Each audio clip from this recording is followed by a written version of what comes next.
Night collects over the planet like a hush held too long. The cities glitter, but the sky is the older city, a labyrinth of cold streets where comets wander without names. In that vast precinct, a newcomer crosses the border, a traveler from an alien neighborhood of the galaxy. The designation feels clinical, yet it carries a pulse. 3I/Atlas. Numbers and letters on paper. A bead of light on a sensor, an interstellar ember that has drifted centuries through dark hydrodynamics before touching the rim of human awareness. People imagine a siren. They imagine disaster. They imagine the sky about to write its signature across oceans and deserts. Whether the eyes look up from canyons of glass or from farmhouse porches, a question separates breath from speech. If this is not the threat, then what is? Across deserts and mountains, telescopes mend the fabric of ignorance one pixel at a time. Atlas did as it was designed to do. It caught a moving speck and measured the speck against the star field, then measured again and again until motion became orbit and orbit became certainty. The object arrives not as a brandished blade but as a leaf skimming a deep river. It does not look back. It does not care. It simply proceeds. The headlines are loud. The calculations are quiet. The first truth that surfaces is not dread but distance. The path will not touch Earth. It will hum through the inner system with a polite margin. A cosmic tourist, not a burglar. Yet quiet truth can sound like a whisper in a storm. Fear prefers voltage. It leans toward the sudden catastrophe, the single villain. The mind paints a luminous stone, a screaming sky, a crater, a winter of dust. The real universe is subtler and more patient. The real universe favors statistics. The casualty worth fearing is not necessarily the stranger from deep space. It is the neighbor that blends with the crowd. The danger wears a mild face and carries no name until too late. The night is not full of monsters because of one beast. It is full of shadows that carry small teeth. An interstellar visitor arrives with romance and riddles, but the orbital numbers steer attention away from immediate harm. The heart stumbles on the contradiction. If the exotic wanderer will miss by a safe gulf, what has stirred the professionals to tighten their voices? They read not only the object, but the silence around it. They look into regions where sunlight is a curtain and see only glare. They remember mornings when detectors blinked after sunrise and noticed too late that something had slipped by in the glow. They weigh energy, angle, albedo, and the small tyrannies of geometry. The quiet alarm forms in that calculus of what is unseen rather than what is spectacular. Imagine an object that does not announce itself by a coma of gas or a fountain tail. Imagine a boulder the size of a school gymnasium, as black as coal, rotating end over end, approaching from the direction of the Sunday radar, cannot easily help until there is little time left. Optical searches are blind when the sky brightens. Even space deepens its secrecy near the star that lights our days. Such an intruder would not carry mythology. It would carry momentum. The atmosphere would not stop it. It would splinter above a city or detonate over an ocean and turn air itself into a hammer. The blast would be measured in megatons, the kind of number that once required missile silos and launch codes. The quiet alarm is not romance. It is arithmetic. The inventory of near-Earth objects is incomplete at the small sizes that still ruin afternoons on a national scale. Surveys have netted the big ones that end civilizations. The medium weights and the sprinters remain a rolling uncertainty. An interstellar body can be catalogued and bid farewell. The unsurveyed local stone remains a question mark threaded through tomorrow's calendar. That is why the tone is subdued and the language careful. Enthusiasm follows a visitor from the stars. Responsibility returns to the dark in our own backyard. He sits in rooms lined with screens, or she sits under red lights near a dome that breathes. The professional eye has learned to distrust empty space. Gaps in coverage are not tranquility. They are the places where fate hides its paperwork. A chain of follow-up telescopes extends through time zones. Alerts pulse along the wire. The computers draw millions of trial orbits, test them against the pull of planets, and offer maps of possibility.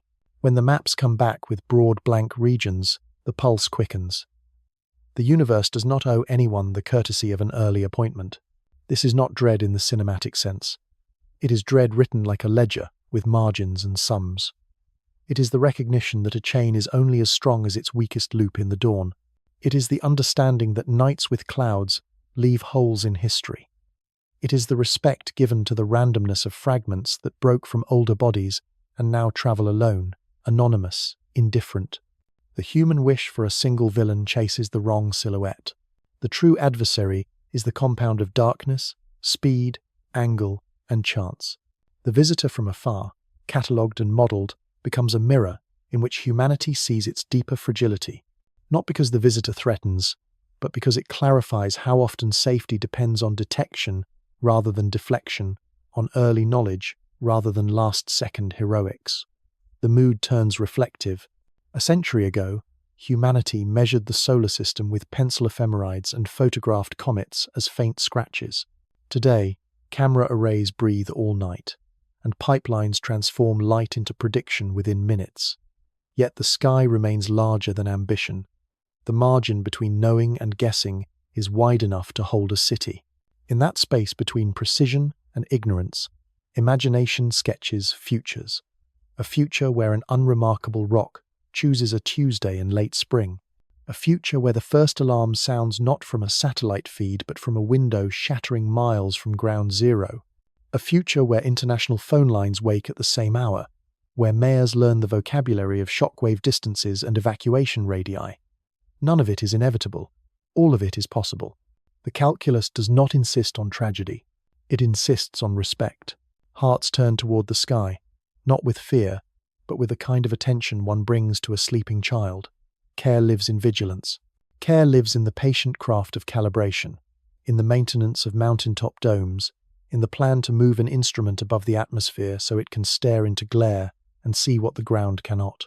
Care lives in the decision to treat probability as a story that can be edited by effort. The alarm is quiet because it is adult. It refuses to entertain panic. It prefers preparation. The newcomer continues its glide, a letter from far away that happens to contain no threat. Its innocence is fortunate. Its presence is instructive. The world watches, learns a little more about how objects carry themselves when they are not bound to the sun, and then returns to the ledger. The project is not to defeat the cosmos. The project is to greet it with open eyes, to turn the night into a map, to plant milestones of understanding along the paths of stones that have never heard a human name. In the dim just before dawn, when clouds are violet and the last stars hesitate, a dome opens and the deep breath of the universe pours in. The sensor counts photons that left their source years ago. Somewhere among them, a nearer ember moves. If it is noticed now, the ledger will gain another line, and the city below will enjoy another ordinary day. If it is not noticed, the lesson will arrive in shock and dust. Against that difference beats the quiet alarm. It is not a trumpet. It is a pulse, steady and thoughtful, asking only for attention equal to the sky. The mountain air thinned toward midnight, while the instrument waited with quiet lungs. In a Chilean valley carved by old rivers, a dome turned its white cheek to Sagittarius and opened like an eyelid. Inside, the camera grid chilled to frost glass temperatures, electronics murmured, and the survey cadence began to tick. Exposure after exposure, the stars stood as fixed punctuation, and moving objects wrote their brief diacritics between them. The system was built for pragmatism, not romance. It listened for faint changes and trusted subtraction more than spectacle, letting software peel new light from old sky. Difference images flowed through a pipeline that knew the shape of false alarms. Hot pixels imitated meteors. Cosmos rays drew straight lines across the sensor. Satellites traced bright commas that meant nothing to orbital statistics. The filters were trained to be suspicious. They looked for motion consistent with the clockwork of the solar system, then permitted outliers to plead their case. A faint point repeated in 4 frames, separated by minutes, shifting against the starfield with a patient insistence. The first flag was not dramatic. It blinked in a console window like a heartbeat. A duty astronomer in the control room weighed the candidates that night. Each came as a postage stamp cut from the larger image, a small theatre with a few stars and a hopeful extra. The human eye still mattered. It could sense the way noise breathes, the way scattered light masquerades, the way a real traveller keeps its dignity through seeing changes. The candidate from Sagittarius held steady. It marched the same direction, the same distance, with the same uncomplaining profile. The arc drawn by those few points was not enough to write a biography, but it was enough to request company. An alert packet left the mountain and crossed oceans of fibre. Coordinates, magnitude estimates, motion vectors, uncertainty ellipses, and a provisional label travelled to inboxes that seldom slept. Telescopes in other longitudes woke to the suggestion and aimed. The choreography that follows a promising detection is a modern rite. Robotic mounts prioritized, slewed, exposed, and returned their own small stories. The search was not for splendor. It was for precision, for a line in data space that stiffened from guess to geometry. Follow-up expanded the track into a tracklet, and then into an orbit. The fitters fed the angles into solvers that consider the gravity of the whole solar system. The first solution spoke in the language of hyperbola. The eccentricity was greater than 1, the asymptotic speed measurable, the path an open curve through the sun's domain rather than a closed loyalty.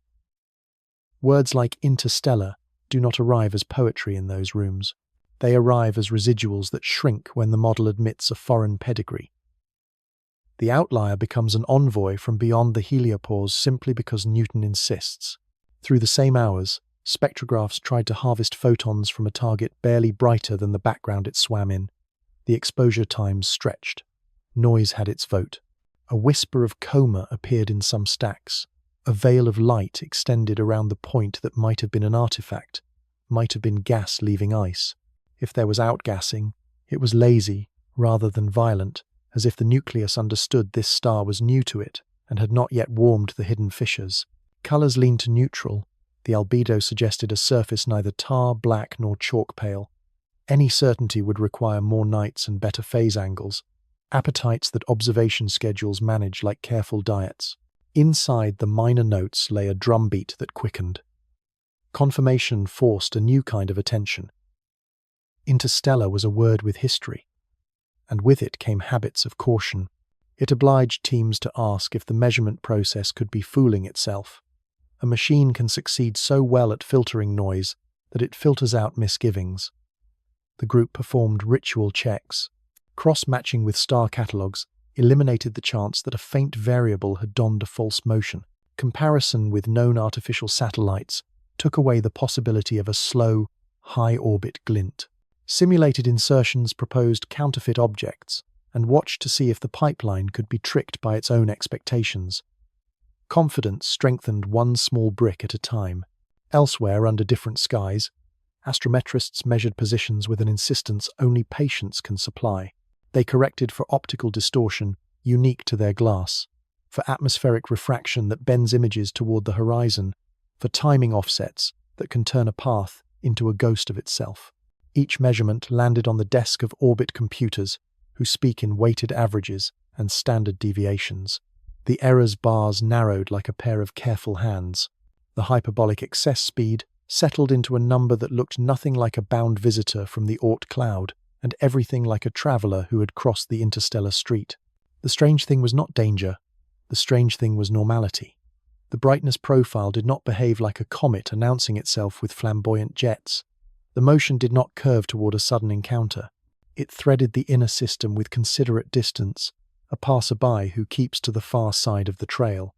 That modesty produced an unexpected emotion in the room, relief mixed with a deeper curiosity that sleeps beneath adrenaline. The story to be written was about method rather than panic, about how a global net senses a disturbance and tightens its mesh without tearing. For the people on the mountain, discovery never feels like conquest. It feels like stewardship. The schedule that night included dozens of fields mapped to a cadence tuned for catching faint movers. Cyclers returned to the same coordinates after planned intervals, juggling the need to follow up old finds while inviting new ones to step forward. Clouds trimmed the program here and there. The wind measured instruments against their tolerances. A dome door complained. The clock negotiated with dew heaters and bias frames. Against that domestic background, a foreign sunshard had raised its hand and said present.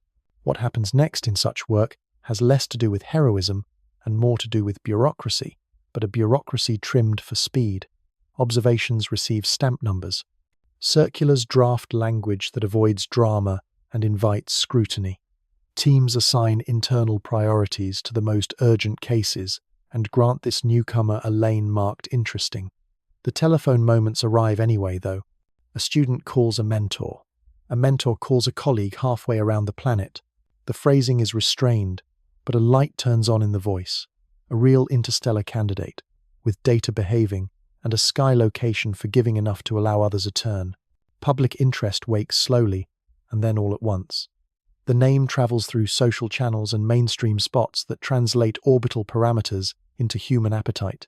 Astronomers improvise thoughtful metaphors on camera, then return to fittings. The gap between outreach and calculation never closes, and perhaps it should not. One keeps the other honest. In laboratories and living rooms, models of solar system formation receive a fresh prod. What materials survive the cold between stars? How do surfaces age when they carry no long bond to a single star? Does chemistry subtract itself, or write new grammar in that dark? The Chilean mountain remains the quiet heart of the story. The sensor knows nothing of applause. It calibrates, integrates, idles, integrates again. The time between exposures is the time in which the universe changes. A planet turns. Winds at the tropopause slide. The object marches its fractional arc scions. The instrument caught it not because of luck alone, but because the system was built for vigilance over theatre. It caffeinated itself with routine and let chance come to it as a function of persistence. All of this is bounded by gravity and light. The equations at the core have not changed since paper ephemerides and chalkboards. What has changed is the choreography, the speed at which a night's harvest can cross continents, the number of eyes that can converge without stepping on each other's toes, the skill with which machines learn to distrust their own enthusiasm. Discovery is now a social act between silicon and curiosity, between one mountain and many plains, between an algorithm that blinks and a human who chooses to keep watching. By dawn, the object had a dossier. The pages were thin and the staples weak, but the essentials were inside. Coordinates, velocities, clues about its face and breath, enough to pass from rumor to notice. The stars of Sagittarius surrendered to daylight, and the dome blinked shut like a thoughtful eyelid. The valley exhaled warmth, and the control room darkened its screens. Somewhere above, the traveller continued on its arithmetic, indifferent to names, indifferent to worry, but newly threaded into the lives of those who keep the sky honest, by counting what it offers and what it withholds. A body from deep space can wear two faces at once. Its mathematics speaks in clean curves and conserved energy. Its present strokes, nerves tuned by legends of falling stars. In the balance between number and fear, the number prevails. The track is hyperbolic. The eccentricity stands above one, an open form drawn by gravity that cannot close the door behind it. A visitor on such a path is not captured. It bows to the sun's pull, turns its head for a brief look, and then lengthens away with a speed that will never return to zero. The defining constant is the excess velocity at infinity, v infinity, a small but stubborn remnant that outlives the encounter. That single detail lifts the object from family status and places it in the category of passerby. It will not circle, it will not wait its turn for a future crossing. The geometry continues to calm the pulse. The minimum orbit intersection distance with Earth is generous. The line of aim and the line of the planet do not share a rendezvous. Even if the sky were a traffic map with impatient drivers, this lane has no merge ahead. Planetary gravity does its best to bend the path, but the momentum is not a pliant partner. The trajectory grazes the inner system like a skater touching a rail for balance, then glides away across a floor that extends to interstellar night. In the physics of scattering, such encounters are common courtesies. The sun gives a few kilometers per second and takes a few, but no one leaves with a new debt. What unsettles expectation is not a threat of collision. It is the way the object refuses familiar roles. Many minds anticipate an interstellar drifter that boils vigorously when warmed. They anticipate fountains of gas, a head and tail that dramatize chemistry released from deep cold. Instead, the surface behaves with restraint. A faint coma whispers rather than shouts. The non-gravitational push from outgassing is present, yet modest, a fingertip rather than a shove. The rotation does not advertise tumbling chaos. The light curve suggests a body that spins with a period long enough to be measured and short enough to avoid collapse into irregular extremes. The portrait is calm, and calm feels strange because imagination trained itself on the spectacular. The quiet behavior invites a different curiosity. What material composes a Voyager that has surfed the radiation fields between stars for ages? The albedo hints at a skin darkened by space weathering, a patina of carbon-rich compounds that swallow sunlight and return only a thin fraction.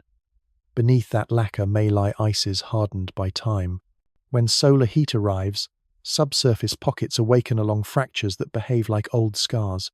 The result is a leaking lantern, not a bonfire. The physics of the jet still matters. Each molecule that leaves the surface carries momentum. Summed across the many breaths of sublimation, the effect becomes a measurable drift superimposed on gravity's command. Orbit solvers accommodate this with a term that lets the path curve by millimeters per second each day. It is a small humility added to a large certainty. A further surprise lives in the way the object ignores the dramatic influence of planets. Jupiter governs so much of the solar system's chaos that any newcomer is inspected for signs of a close pass that could alter its destiny. The calculations speak plainly. The distance to the giant remains too large for miracles. There will be no capture into a long loop, no violent kick that slings the traveler toward a forced engagement with the inner worlds. A clean in and out is the verdict. The giant keeps its counsel, and the visitor keeps its vector. This produces an education sharper than fear. A body with V infinity does not care for human clocks. It crosses a sphere of influence in weeks and closes a chapter written by gravity in months. Predictions, therefore, enjoy unusual stability. Future positions unwind from present measurements with only modest growth in uncertainty. The cone of where lies narrow, not because instruments suddenly became perfect, but because the energy budget leaves little room for drama. The mathematics of conic sections is an old language.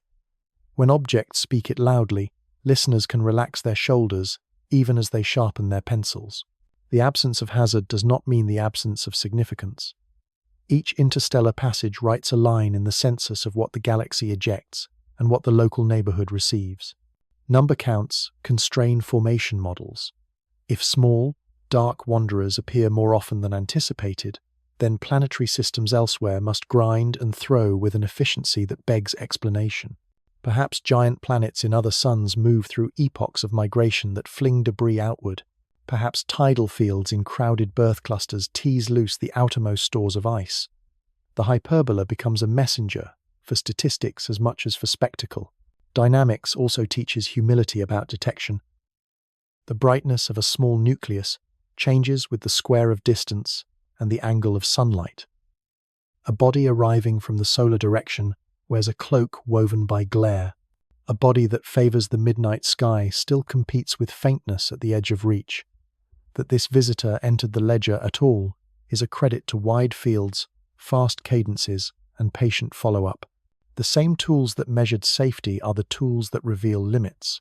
For every interstellar pebble recorded, how many ghosted through the zodiacal light unnoticed? The calculation bends toward respect for the unseen. There is a sweetness in watching gravity solve a problem in public. The equations have no bias. They do not know headlines. They accept angles, times, and distances, then return future paths with a precision that grows as more points arrive. When small accelerations from gas are included, the fit sharpens again. The residuals shrink. The mind that carries a memory of catastrophic cinema slowly releases its grip. No planetary defense protocol needs to roll out. No contingency planners draw circles on city maps. The lesson is not a drill. It is a classroom where the teacher has brought a rare specimen and set it on the desk under a lamp. Speculation has room to breathe without the urgency of sirens. What isotopes freeze into the surface of a world that matured under a different star? How do micrometeorite impacts pockmark an object that spends eons in interstellar fields of dust? Do magnetic storms in the interstellar medium leave track marks in charged grains within the crust? A gentle pass allows attention to shift from trajectory to origin. The thread leads outward to birth disks where planets assemble, to the outskirts where gravity loses patience and flicks small bodies beyond return, to a galaxy that recycles rubble across light years as if it were rain moving between ocean and cloud. The universe rewards careful listeners with patterns. One pattern tucked inside this event is the distinction between iconic danger and statistical risk. A hyperbolic interstellar body with a comfortable miss distance is iconic. It engages the poetic heart and the public imagination. The statistical risk walks in quieter shoes. It hides in near-solar glare, in small diameters, in spectral signatures that refuse easy categorizations. This visitor, serene and well-behaved, becomes an accidental tutor. It points not with a raised hand, but with the absence of fuss. The mind is invited to adjust its lens from catastrophe to capability, from panic to proficiency. Even so, the raw power moving inside this small sun-warmed stone is worth a moment of respect. A nucleus tens to hundreds of meters across carries kinetic energy that dwarfs human machines. That energy is happening without malice and without agenda. It is the expression of simple initial conditions met by a gravity well and an exit speed. To understand that force, and to measure it precisely, is to honor the rule set that keeps planets circling and small bodies migrating. Within that understanding lies the comfort that comes from competence. The pass continues. The coma brightens a little as solar energy works its way through crust and crack. A tail may lengthen into a thin brushstroke against the star field. Photons peel from that brush and slide into spectrographs that tease out fingerprints of simple gases. Data files grow. Plots bloom on screen corners in silent rooms. The curve of residuals stays flat. The corridor of future positions remains narrow. The calendar holds on to its ordinary days. An object from elsewhere has come to practice the elementary dance steps of motion near a star, and then to bow itself toward night, leaving behind an improved choreography in the minds that watched. Panic thrives on blank space. Measurement erases blanks with a patient brush. The first points arrive like soft knocks, and then the door opens to a procession of numbers that settle into a home. Telescopes turn their glass to the same coordinates across nights and longitudes. Each time stamp carries a position in right ascension and declination pinned to a star catalogue whose tiny errors have been sanded down by years of calibration. The sky is a grid only after the hard work of making it so. When the grid is trusted, a moving point earns the privilege of being modelled with exquisite care. Orbit determination begins as an act of humility. The initial fit is provisional and generous, welcoming the possibility that outgassing adds a whisper of non-gravitational push, that the timing in a camera's shutter has a small delay, that the atmosphere bends light more near the horizon than a simple table predicts. Weighting schemes give more voice to measurements made under better seeing, and less to those where the focus wandered or thin cloud complicated the profile. Residuals, those little differences between predicted and measured positions, become the choir that sings truth. When they sit flat and quiet across time, the model is behaving. When they tilt or curve, the model confesses its pride and asks for a new parameter. Follow-up fans out across the globe in a choreography learned through many campaigns. Southern skies pass the baton to northern nights. Robotic instruments interrupt their usual survey cadence to dwell on a single visitor long enough to sharpen the slope of its path. Fast moving points ask for shorter exposures to avoid trailing. Faint magnitude demands longer integrations balanced against the desire to keep the target star-like. Images are stamped with precise times tied to atomic standards so that microsecond sloppiness does not translate into kilometers of confusion weeks later. Reductions correct for optical distortion, unique to each telescope and camera pairing. The result is a set of clean, weighted positions that tell the same story in many voices. Once the list grows, Solvers turn from quick closed forms into iterative methods that respect the full gravitational field of the solar system. The mass of the sun dominates, yet the tugs of planets add their signatures, small curls in a long line. For a hyperbolic passerby, the influence of massive neighbors matters less than for a bound asteroid, but honesty requires including them. The solution is a six-dimensional state vector with a covariance matrix that describes uncertainty not as a circle but as an oriented cloud.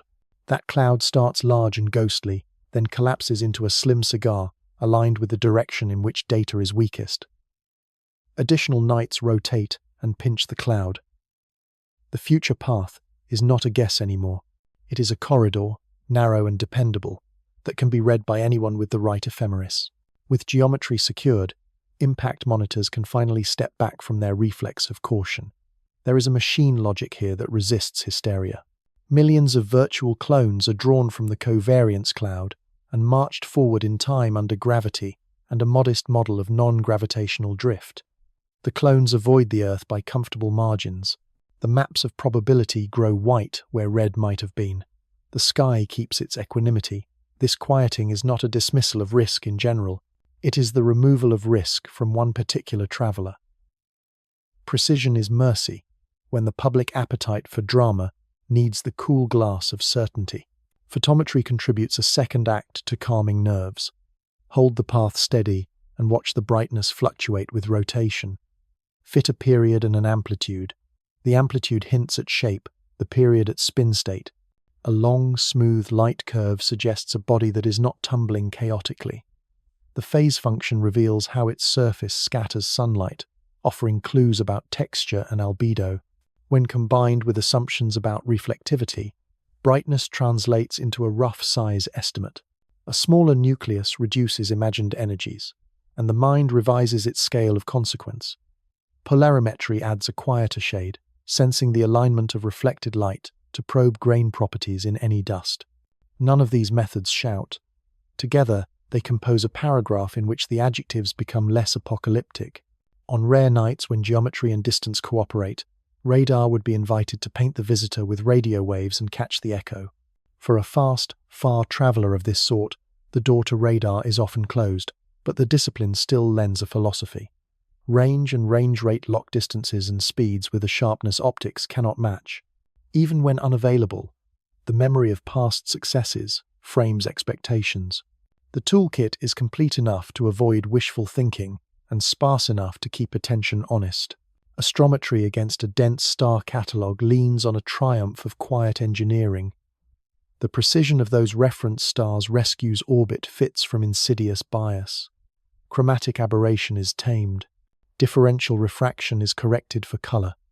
Timing is verified by comparing field stars' known motions across seasons.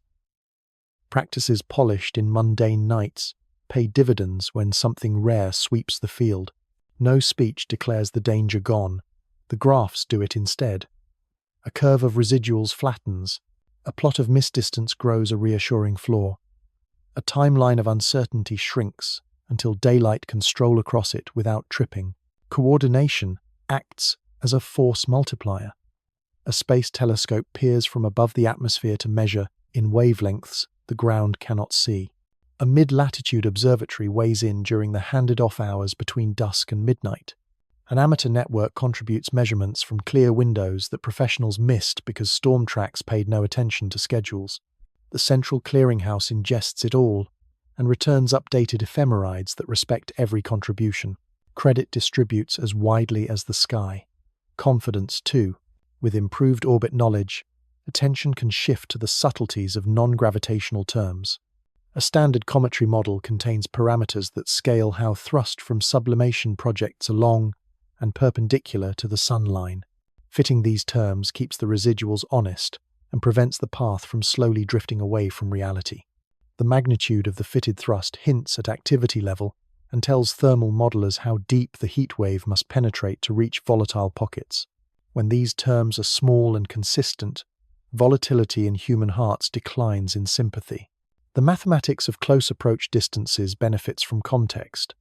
Misdistance is not a single number, but a minimum over a time span, with its own confidence interval. Expressed in lunar distances, it becomes conversational, yet the formalism keeps its precision in kilometers. Gravity focusing is evaluated to ensure the effective cross-section is not inflated by the planet's pull. For distant passes, focusing fades. For closer ones, it adds a flourish that still falls short of danger when the corridor stays wide. Such subtlety redeems discourse from the bluntness of rumor. Ephemerides become schedule makers for instruments that need planning. If a spectrograph requires the target above a certain elevation, or a large telescope needs to book hours long in advance, a dependable sky path is the difference between success and missed opportunity. The refined solution allows teams to stack exposures on the best nights for phase angle and air mass. As data quality rises, the orbit polishes again in a feedback that approaches silence. There is nothing left to argue with, only to measure for the pleasure of understanding. In quiet corners of data rooms, people check for the fingerprints of numerical pitfalls. Floating point precision, integrator step sizes, and planetary ephemeris versions are reviewed. Independent codes reproduce results to guard against a shared bug, leading multiple teams astray. The agreement becomes an armchair in which everyone sits a little deeper. Rivalry turns into redundancy by design. The universe respects no ego, but it does reward redundancy. A curious result of all this order is the return of imagination in a healthier posture. Energy can be redirected from lurid scenarios into origin stories and material science. If a path is known to be kind, then a spectrum scanned at perihelion becomes an exploration of chemistry instead of a test of emergency. Laboratory experiments mix ices and dust, bake them under lamps that mimic solar irradiance at the right distance, and compare the outgassing curves to the gentle drift detected in space.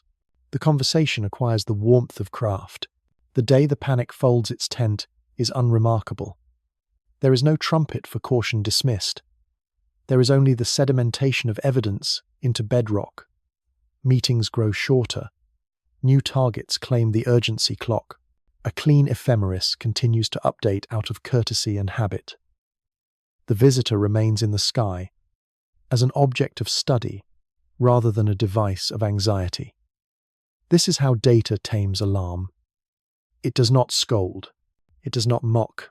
It invites fear to sit down and read, then watches as understanding closes the book with a calmer hand. A question lingers in control rooms after the graphs have settled. If the celebrated traveller carries no peril, what presence haunts the margin of every briefing? The quiet tone is not theatre. It is the sound made when a profession learns to live with a probability that never reaches zero. The threat with the truest claim on attention is local and ordinary. It is small, dark, and fast. It drifts through the glare of morning like a moth too near a lamp, and keeps its name off the scrolls until a shockwave writes it into memory. The universe has no obligation to match human fascination. It nurses its most consequential surprises in the dull parts of the catalogue. The menace, capable of breaking windows across a city, carries the mass of a modest building. It does not advertise itself with a shining tail or a dramatic colour. Its albedo is a grudging whisper. Sunlight slips across its surface and comes back as a dim confession that cameras struggle to separate from sky glow. It can approach from the solar direction where optical systems falter and where ground-based surveys wait for night that arrives too late. This geometry is not exotic. It happens every day. The alarm persists because blind cones are not myths. They are measurable regions mapped by photometers that record how noon consumes fainter magnitudes into invisibility. Warnings that arrive at the speed of glass breaking do not allow civil defense to breathe. Shock fronts outrun phone networks. In the best case, the intruder ends its flight in the upper atmosphere and converts kinetic energy into a summer of sound. In the worst, it does not surrender until it has punched into air dense enough to transmit a hammer blow across neighborhoods. The numbers involved are indifferent. Tens of meters in diameter can deliver hundreds of kilotons. The ground does not care whether the energy was delivered by intent or by orbit. A city cares. A river valley cares. The anxiety is sharpened by the way small bodies ignore schedules. Their synodic rhythms with Earth are not human calendars. They wait in resonant gaps or drift, via thermal forces, until an alignment hands them a shortcut to the inner worlds. The Yarkovsky effect nudges meter-scale stones over decades, a photon-by-photon negotiation that shifts semi-major axes enough to make next-century paths sensitive to surface temperature and spin. Predicting which seeds will become encounters requires a census that remains incomplete at the diameters where trouble begins. The ledger has many empty lines, and empty lines are not comfort. They are invitations written in the handwriting of chance. Another part of the unease resides in long-period comets. These travelers fall from a distant reservoir colder than language. Their periods measure in millennia. Their first awakening near the sun is a storm of chemistry driven by volatiles that have slept since the early solar system. They wear comae that grow by the hour and tails that lengthen like brushstrokes across the zodiac. They are beautiful and they compress time. A new discovery can move from first announcement to perihelion in a season. Orbital uncertainties collapse quickly when observations stack, but the runway for preparation is still short. A nucleus several kilometers across does not need accuracy to be consequential. It needs only to pass through the wrong piece of sky at the wrong week in a century. Fragments deepen the riddle. A comet that splits invites a swarm. Each shard carries its own thread of gas thrust and rotates under sunlight to a rhythm that influences trajectory in idiosyncratic ways. The debris trail becomes a slender river of meteoroids that Earth can traverse generations later. Meteor storms delight the eyes and remind planners that fragmentation multiplies encounter counts without asking permission. Dust in those streams can be harmless. Chunks the size of automobiles translating at cosmic speeds are less benign. Radar watches some of these flows when they arrive. Optical surveys map the parent comets with diligence. The flock remains a calculation riddled with contingencies. The instruments capable of seeing what the ground misses are being built with a philosophy that prefers heat to light. In the infrared, a dark rock glows like an ember compared to the cold background. A telescope in space can look sunward without the atmosphere washing out contrast and without day-night cycles imposing interruptions.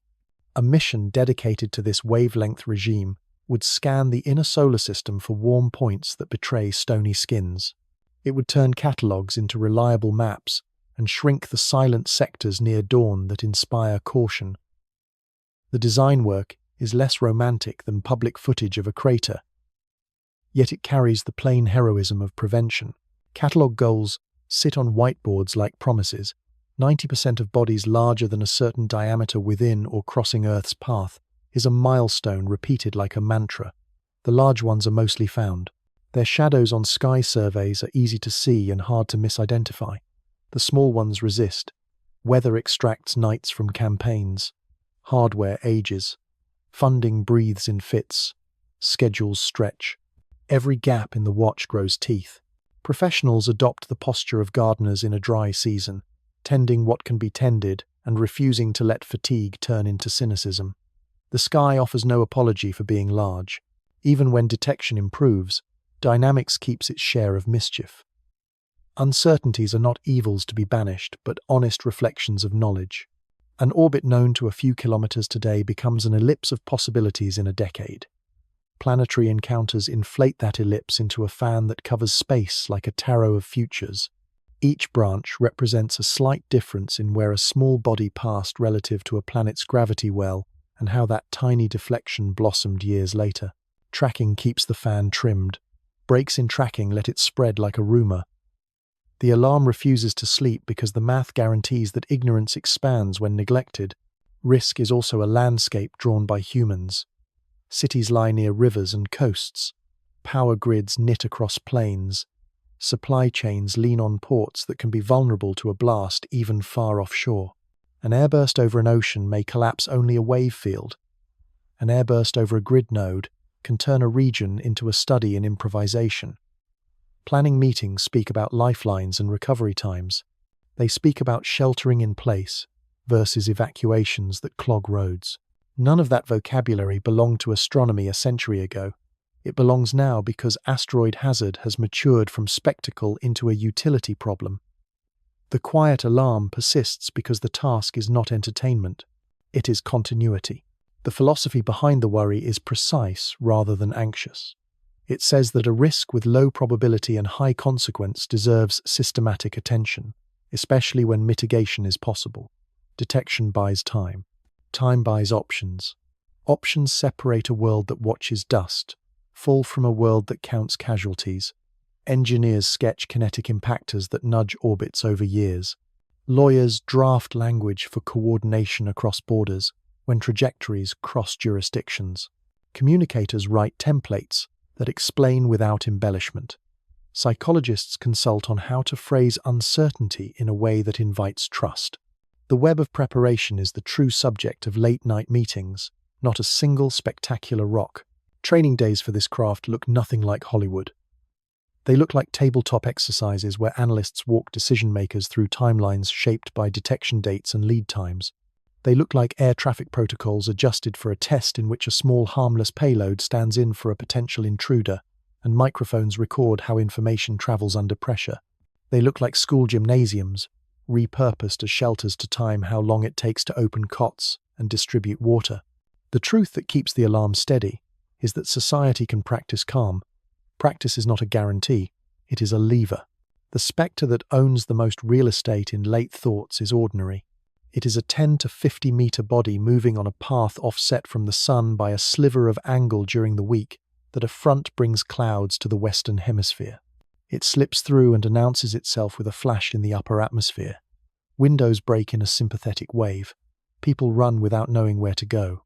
Later, cameras and sensors reconstruct the path with clarity, and the lesson copies itself into policy drafts. The only difference between that page and a better page is a few months of early sighting and the slow machinery of preparation allowed to move in time. Mystery has not left the room, it has changed shape. It sits now in the probabilistic shadow cast by millions of stones smaller than fame. It sits in the geometry of a planet orbiting a star that blinds its watchers for half of every day.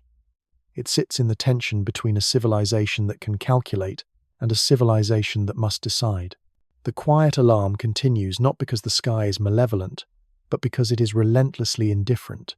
The work of attention, shared across observatories, agencies, and living rooms, is the simple human act of meeting that indifference with care.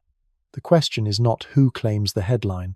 The question is which instrument is pointed into the bright place where answers hide. They are the size of neighborhood landmarks, a school gym, a ferry boat, a short city block wrapped into stone. In the taxonomy of the sky, they live beneath grandeur and above trivia, yet their potential energy is wildly out of scale with their fame. Observers call them city killers. In the lens they are difficult, in the ledger they are important. Their diameters hover between 20 and 200 meters, a range that looks modest until velocity multiplies mass and turns kinetic energy into a mathematics of harm. They carry no aura. They reflect little sunlight. Their colors blend with the darkness that made them. A small stony body with a charcoal skin can present an albedo that returns only a few % of the light it receives. If it spins, its brightness flickers between faint and fainter as facets turn to and from the sunday. Spin periods are often hours, though some tighten toward minutes. Irregular shapes fold into light curves with multiple peaks, and a casual glance mistakes them for noise. Detection pipelines are designed to be skeptical, and they sometimes misclassify exactly the targets that matter. The weakness is not negligence.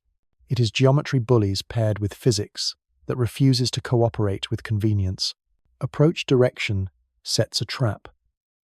When a body slides in from near the sun's position in the sky, ground-based eyes lose contrast. Air scatters daylight into a veil that eats faint magnitudes whole. Twilight surveys nibble at the edge of that curtain, risking flare streaks from satellites and saturation from planets near the horizon. Even when the approach arrives from the midnight side, a small dark object is an exercise in subtraction. A month of extra distance can be the difference between comfortable warning and discovery at the last minute. Warning time scales with brightness, and brightness falls off with the square of distance. The arithmetic is cruel and simple. Composition adds mischief. Many city-scale intruders are rubble piles bound by gravity rather than monolithic iron. Their interior is a sponge of voids threaded by boulders. Bulk density can be less than rock implies when held in the hand. That porosity changes how they respond to heating on their day side and to aerodynamic pressure in the atmosphere. During entry, dynamic loads squeeze them until seams unzip and fragments proliferate. A dynamic pressure of a few megapascals can erase a plan based on a single body and replace it with a cloud of stones, trailing shock fronts that merge and separate in quick succession. The ground feels that choreography as a popping sequence of sonic booms and a broad footprint of broken glass. Material strength follows strange scaling laws. A 10-meter stone that survives to a glare and a bang at high altitude does not guarantee that a 50-meter relative will do the same. Larger bodies heat more slowly inside because surface ablation spends energy like a shield, while interior cracks nurse stresses that grow until a dramatic failure occurs lower in the atmosphere. The height of disruption matters. High disintegration spreads energy thinly. Lower disintegration couples momentum more efficiently to air and to the surface beneath. Modeling requires equations for drag, ablation, fragmentation, and radiation that speak to each other in a loop as conditions change each second. Urban vulnerability is not an even map. A blast above a coastline confuses land and sea with different roughness lengths and reflection properties. A shock front that crosses a harbour can refract and focus energy into neighbourhoods far from the projection of the flight path. Building stock matters. Reinforced concrete behaves differently than unreinforced masonry. Window area relative to wall area controls the injury curve for people indoors. Outside, line of sight to the fireball determines flash blindness risks for drivers who will not see the physics exam that blindsided them. Infrastructure compounds consequences. A transformer yard under a blast acquires a defect that ripples through a grid. Water mains fail near older joints. Cell towers crowd outage maps in sympathetic clusters. Detection strategy starts with cadence and field of view. Surveys must tile the sky often enough that fast movers cannot thread the gaps. Exposure lengths must balance the need to collect photons against the smearing of targets that cover many pixels during a single integration. Trailing loss is more than a cosmetic concern. It pushes faint movers below detection thresholds simply because their light is diluted along a streak. Trail-fitting algorithms claw back some of that loss by summing signal along expected directions. But computing time is not infinite. Every cleverness pays an opportunity cost in the hours when clouds are not cooperating. Infrared eyes offer a cleaner path because they see heat rather than reflective personality. A stone warmed by sunlight glows at wavelengths where the sky is dark, even near the Sunday. An orbiting telescope that lives beyond the atmosphere avoids water vapor's division of the spectrum into windows and walls. It stares into the place where day lives and returns dots of warmth that give diameters more directly because thermal models depend less on albedo guesswork. Planners sketch a cadence that would sweep the near solar sky repeatedly, capturing fugitives that optical surveys miss. They list detectors cooled to whisper temperatures, baffles that suppress stray light, and data pipelines ready to triage a flood of candidates into priorities measured in hours.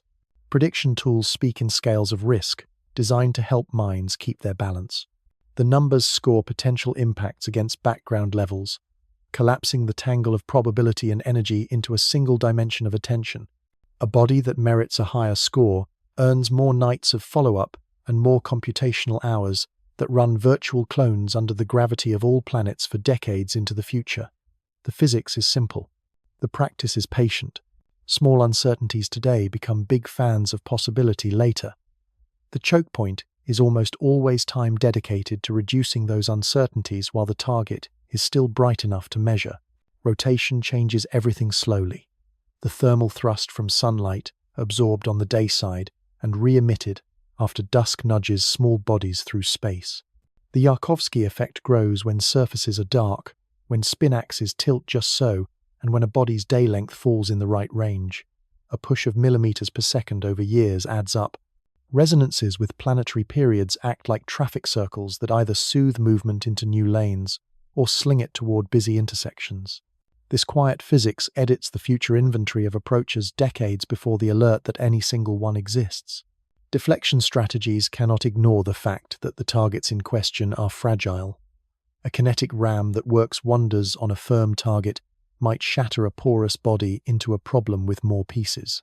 Designers examine momentum coupling coefficients that depend on internal structure and surface geology. A strike that excavates a plume of ejecta can amplify the push by using the object's own mass as reaction mass. But that plume is handily produced by brittle materials and stingily produced by rubbery aggregates. The solution space is a mosaic of tools to be chosen after a reconnaissance phase answers questions about the target's temperament. For the smallest intruders discovered late, evacuation and sheltering are the practical tools. Engineering owns the cosmic scale only when time is generous. Communication is its own discipline here. A detection that rises from rumor to warning must cross languages and jurisdictions. Advisories must present expected overpressure footprints, time windows, and confidence intervals without either softening reality or provoking panic. Words like likely and credible need definitions tested in workshops before the moment arrives. The social physics of trust can turn a scientifically perfect message into a failure if it arrives through the wrong channel or at the wrong time of day. The opposite is also true. A message with modest uncertainty can move people to safety if a familiar voice carries it, and if drills have rehearsed the choreography. There is an ethical thread that quietly binds the work. A city killer is not a force that can be bargained with. It is a blunt equation. Yet every equation needs inputs, and inputs can be earned. A telescope aligned, a pipeline tuned, an analyst awake at 3 a.m. with a coffee cooling beside an array of residual plots. That is the texture of attention that tips the scale between luck and preparation. The victory looks like nothing happened. Lights stay on. Classrooms meet on schedule. Ships clear harbors without delay. The absence of a spectacle is the evidence of success. The small, dark asteroids that drift through the in-between are reminders that scale is a trickster. They are not planets. They are not continent erasers. They are problems on human scales that demand human virtues. Patience, craft, cooperation. The sky will continue to seed them across the lanes of Earth's orbit. Weather will continue to ruin nights. Budgets will continue to negotiate with priorities. In that friction, skill hardens. A gym-sized stone needs only a few seconds of atmospheric glare to write itself into headlines. It needs only a few months of careful watching to be escorted out of harm's way by policy rather than by luck. Morning light carries a kindness to living things and a cruelty to astronomers. Air scatters blue fiercely, lifting the sky's brightness until faint objects dissolve. The sun rules a cone of invisibility that widens near the horizon and narrows as the gaze tips upward. In that wedge, an intruder can travel unremarked, its surface painted with daylight that never reaches a detector. The geometry is simple. Solar elongation, the angle between the target and the sun, sets the terms of engagement. Small elongation drags the target into a brightness field that drowns it.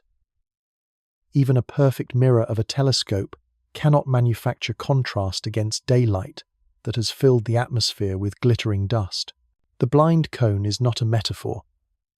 It is a diagram on whiteboards, a map drawn in degrees where detection efficiency falls from workable to futile. Air molecules act as lenses for sunlight. Aerosols add their own haze. The ground sees a veil that thickens as the line of sight slants through more atmosphere. Air mass multiplies the problem, and extinction coefficients turn into penalties paid in lost magnitudes. Engines that keep survey cameras cooled and flat-fielded cannot argue with the sky's rising radiance. In that setting, the trick is not to win. It is to choose battles that physics will allow. One strategy is to lean into twilight. After sunset and before sunrise, the sky is dim enough to reveal a sliver of space near the sun's position. Short exposures help pin fast movers without smearing their light across too many pixels. Red filters suppress scattered blue and allow detectors to listen where the sky whispers instead of shouts. Schedules pivot to chase elongations that would be hopeless at full day, but are manageable when the last color has drained from the west. Every minute matters. A single field might be imaged 3 times in quick succession, so motion can betray itself. The choreography is brisk, the reward a point that holds its shape as it steps against the star lattice. Synthetic tracking stretches this advantage further. Instead of a single long exposure that trails a fast object into insignificance, a sequence of short frames is collected. Software then guesses dozens of plausible velocities and shifts the frames accordingly before stacking. A streak that was invisible in any one image resolves into a star-like point when aligned along its true motion. This is computationally expensive. It is also generous, recovering signal that would otherwise be lost to the arithmetic of motion. The method is a quiet triumph of patience over geometry. Space lifts the game out of the atmosphere's grip. A telescope placed beyond the reach of weather can face closer to the sun if its design respects glare with aggressive baffles and a sunshade. Infrared becomes the preferred language. Even the darkest rock absorbs sunlight and re-emits heat. At wavelengths near a few micrometers, that heat is visible to sensitive detectors cooled to temperatures colder than deserts at night. In that regime, an object that reflects very little light can still glow enough to be found. Albedo ceases to be a trickster. Size and distance write themselves more directly on the detector's counts. Orbital placement matters. A survey platform in an orbit interior to Earth's can look outward and scan through elongations that are impossible from the ground. A platform trailing slightly behind Earth can search sunward without constantly risking the sun in its field. Engineers trade fuel budgets, communications windows, and thermal environments to find a path that keeps the blind cone as small as hardware and orbit allow. Cryocoolers whisper, radiators reject heat into deep space, and the field of view is paved with arrays that turn infrared photons into electrons without flinching at the cosmic ray strikes that pepper spaceborne detectors. Calibration is oxygen to such missions. Dark frames and flat fields are not housekeeping. They are the difference between belief and knowledge. The glow of the zodiacal dust cloud fills the infrared sky with a soft background that must be modeled and subtracted. Stray light from the sun creeps in through every indifference in the optical train if baffles are not disciplined. Vignetting across the field of view yields gradients that algorithms must learn to distrust. Teams inject synthetic objects at known brightness into raw data to test whether the pipeline can pull them back out at promised rates. The blind cone shrinks not only by hardware but by the steady narrowing of software's blind spots. Solar observatories contribute in unexpected ways. Coronagraphs designed to study the solar corona create artificial eclipses inside their instruments. They hide the sun behind a mask and reveal faint structures near its edge. Comets that pass close to the star sometimes announce themselves in these images as slivers of light sliding toward dissolution. The scale of those instruments and their cadence are not optimized for asteroid searches, yet their archives contain paths that can be measured. A sudden streak in a sequence becomes a clue for a different discipline. Footprints that would have gone unrecorded from the ground survive in machines built for heliophysics. Radar retains its role as a closer of arguments when geometry allows. A transmitter on one side of the world can paint an object with radio waves, while a receiver on another retrieves the echo. Bistatic modes stretch reach and add resilience.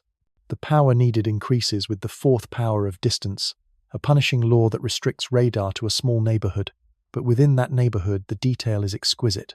Range and range rate sever ambiguities that optical astrometry cannot touch. Spin can be measured, size can be bracketed, surface roughness leaves fingerprints in the echo's spectrum. A blind cone that an object used during approach cannot erase the clarity of radar when the orbit finally swings the body into reach. Occultations are an old craft with a new, sharpened edge. Predict the moment a small body will pass in front of a star, then station observers across the shadow path and record the on-off of starlight. The timing translates into a chord across the silhouette. Many chords from many observers produce a shape, sometimes with the fidelity to reveal topographic quirks. The method does not care about albedo. It cares about geometry and clocks. It turns citizens into aperture. When the predicted paths graze regions where weather is kind and roads are straight, the result is a profile that tells designers whether a boulder field or a smoother regolith is likely to greet a future spacecraft. Testing habits have matured into rituals. Pipelines are challenged with blind injections where analysts do not know which synthetic targets have been salted into real data. Exercises rehearse communication between survey teams and hazard monitors, timing how quickly an initial fit can be converted into a risk score. Drills in planetary defense offices walk through hypothetical discovery dates for a sunward approacher, testing whether modeling, messaging, and decision thresholds are tuned for speed without sacrificing judgment. Debriefs treat errors not as embarrassments, but as tuition. The blind cone is not only an optical region, it is a social region in which hesitation and bureaucracy can swell if not continually trimmed. Hardware evolves by learning where it failed. Anti-reflective coatings on optics are refined to resist ghost images near bright stars low on the horizon.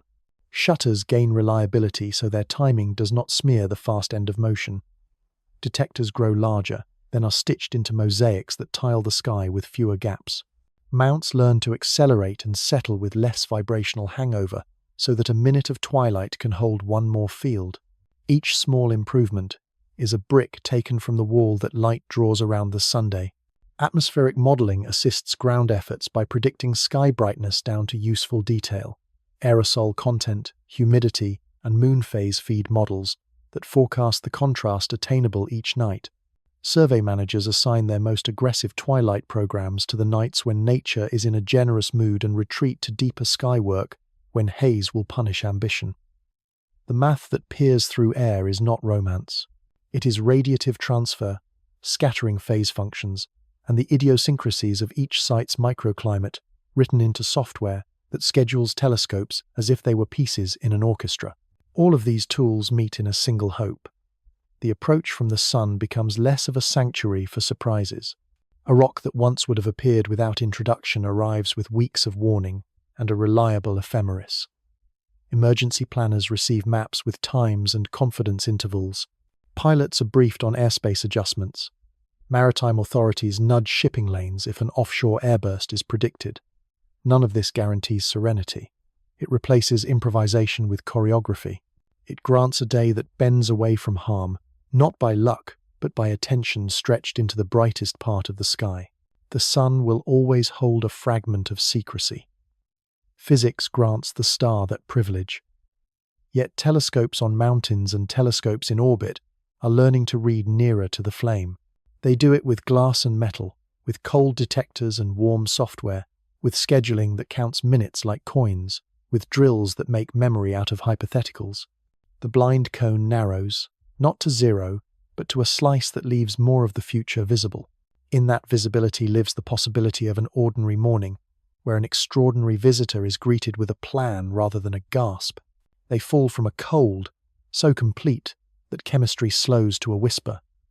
Their orbits measure not in centuries but in the grammar of deep time. Long-period comets arrive like letters delayed by the galaxy itself, envelopes creased by tides and neighbor stars. Their homes are a diffuse shell beyond the planets where sunlight is only a rumor. Out there, trillions of fragments drift in a sphere so large that words like distance become shy. Gravity holds softly. A passing star nudges. The disk of the Milky Way applies a tide that tilts delicate balances. A few objects each millennium are handed a slight change in aim. That imperceptible edit grows into a plunge. The geometry of their fall is an education in patience. A comet that once circled at tens of thousands of astronomical units begins an inward slide that takes millions of years. Near the edge, motion is glacial. Farther in, speed rises as the sun's pull becomes palpable. Perihelion is the punctuation mark at the end of a sentence that began before civilization learned agriculture. Many never complete the journey. Subtle tugs from planets deflect them outward again or send them wandering on paths that will never approach the inner light. Those that do finish the inward arc arrive with velocities that will not be forgiven by air or ocean. Their energy is written in v², and the coefficient is generous. They are dangerous not because they are common on the scale of decades, but because their approach compresses warning time into a season. A new nucleus can burst into detectability in the outer planet's realm if it wakes early, but many remain quiet until closer warmth invites release. Water ice begins to sublimate near 3 AU, yet other volatiles stir sooner. Carbon monoxide and carbon dioxide can breathe at 10 or more AU, painting comae around heads still far from the inner worlds, if the surface offers paths to depth. Some bodies are sealed by crusts of processed material that delay the show. Others fracture easily and begin to shed dust long before the orbit carries them past Mars. The diversity is a hazard of its own. Planning lives on regularity. Long-period comets prefer personality. Brightness laws for comets hide their own mischief. Unlike bare rock, a comet's light does not obey a simple square law. Gas and dust scatter sunlight and disperse as the coma grows. A freshly awakened nucleus can brighten dramatically from one week to the next. Flares punctuate quiet stretches when a patch of volatile ices meets a crack or sunlight enters a cavity. Telescopes that model magnitude as a gentle function of distance find themselves negotiating with outbursts that defy projection. The result is a moving target in more than the literal sense. A survey night that would have been sufficient for a modest increase in brightness must be reinvented to catch sudden climbs that lift a comet from anonymity into spectacle overnight. Dynamics adds another knot. Many of these visitors cross a barrier formed by the great planets. If the path threads certain distances, Jupiter and Saturn can bend trajectories into new shapes. Some are trapped into shorter periods, visiting again and again as members of a more familiar family. Others are flung outward, never to return. The encounter geometry is sensitive to tiny changes in when and where the comet crosses a giant's path. Early astrometry locks an arc that reduces those uncertainties. But early astrometry is a luxury that often arrives late. The mathematics accepts the data without apology, and the error bars tell planners whether they face a narrow passage or a fan of futures too wide to embrace with specifics. Physical behavior near the Sun keeps prediction honest by refusing to obey a single script. As heating drives gas through pore spaces, pressure gradients build beneath surface layers. When the crust gives way, a jet flowers into space, and the nucleus tumbles a fraction faster or slower, depending on the torque sign. Non-principal axis rotation follows, a complex motion in which the spin axis precesses and the day length wobbles. The light curve becomes a palimpsest. If the rotation period shortens enough, centrifugal forces can outpace cohesion, and the body divides. Fragments drift apart under mutual gravity and sunlight's pressure on dust, each new piece producing its own coma. The orbit solution must absorb the change in thrust that such fragmentation causes. Predictions stretch. Confidence contracts. Sun grazers are the most theatrical cousins. Their perihelia fall so near the star that tides and radiation scour them. Many disintegrate completely, dissolving into streamers that draw delicate arcs in coronagraph images. A few, larger and luckier, survive passage and emerge reduced, steaming like kettles against the black. Their dust tails lengthen in a matter of hours, as grains are lofted and pushed into shapes ruled by the vector of sunlight and the size of the particles. Beauty and hazard share an edge. A nucleus, a kilometre wide, that chooses an unkind line across the planet would carry kinetic energy sufficient to rewrite maps. Most do not take that line. Probability is a quiet friend most days. Risk for these objects is also a function of the human calendar. Discovery in late autumn for a perihelion in winter compresses public messaging into the season when skies are often uncooperative. If the approach arrives during a period of storms, the cadence of follow-up can suffer gaps that inflate uncertainty. A comet on a trajectory that keeps it near the Sun from Earth's viewpoint spends its most informative weeks in glare even at night. A comet that gifts high elongations may be southern only or northern only, handing observational burden to a single hemisphere for crucial nights. Logistics then joins physics to decide how comfortable the next months will be. Mitigation philosophy bends toward humility with long-period comets. Their velocities near Earth are higher than those of typical near-Earth asteroids. Their masses can be larger, and their structural integrity lower. A kinetic interceptor would need lead times measured in years to accomplish a useful nudge, without shattering the target into a cloud of unpredictable harms. Standoff options exist in theory for desperate circumstances, but the practice of deployment demands politics and technology aligned under pressure. It is wiser to invest in discovery at the edge of where they wake than to rely on last minutes written in plasma and courage.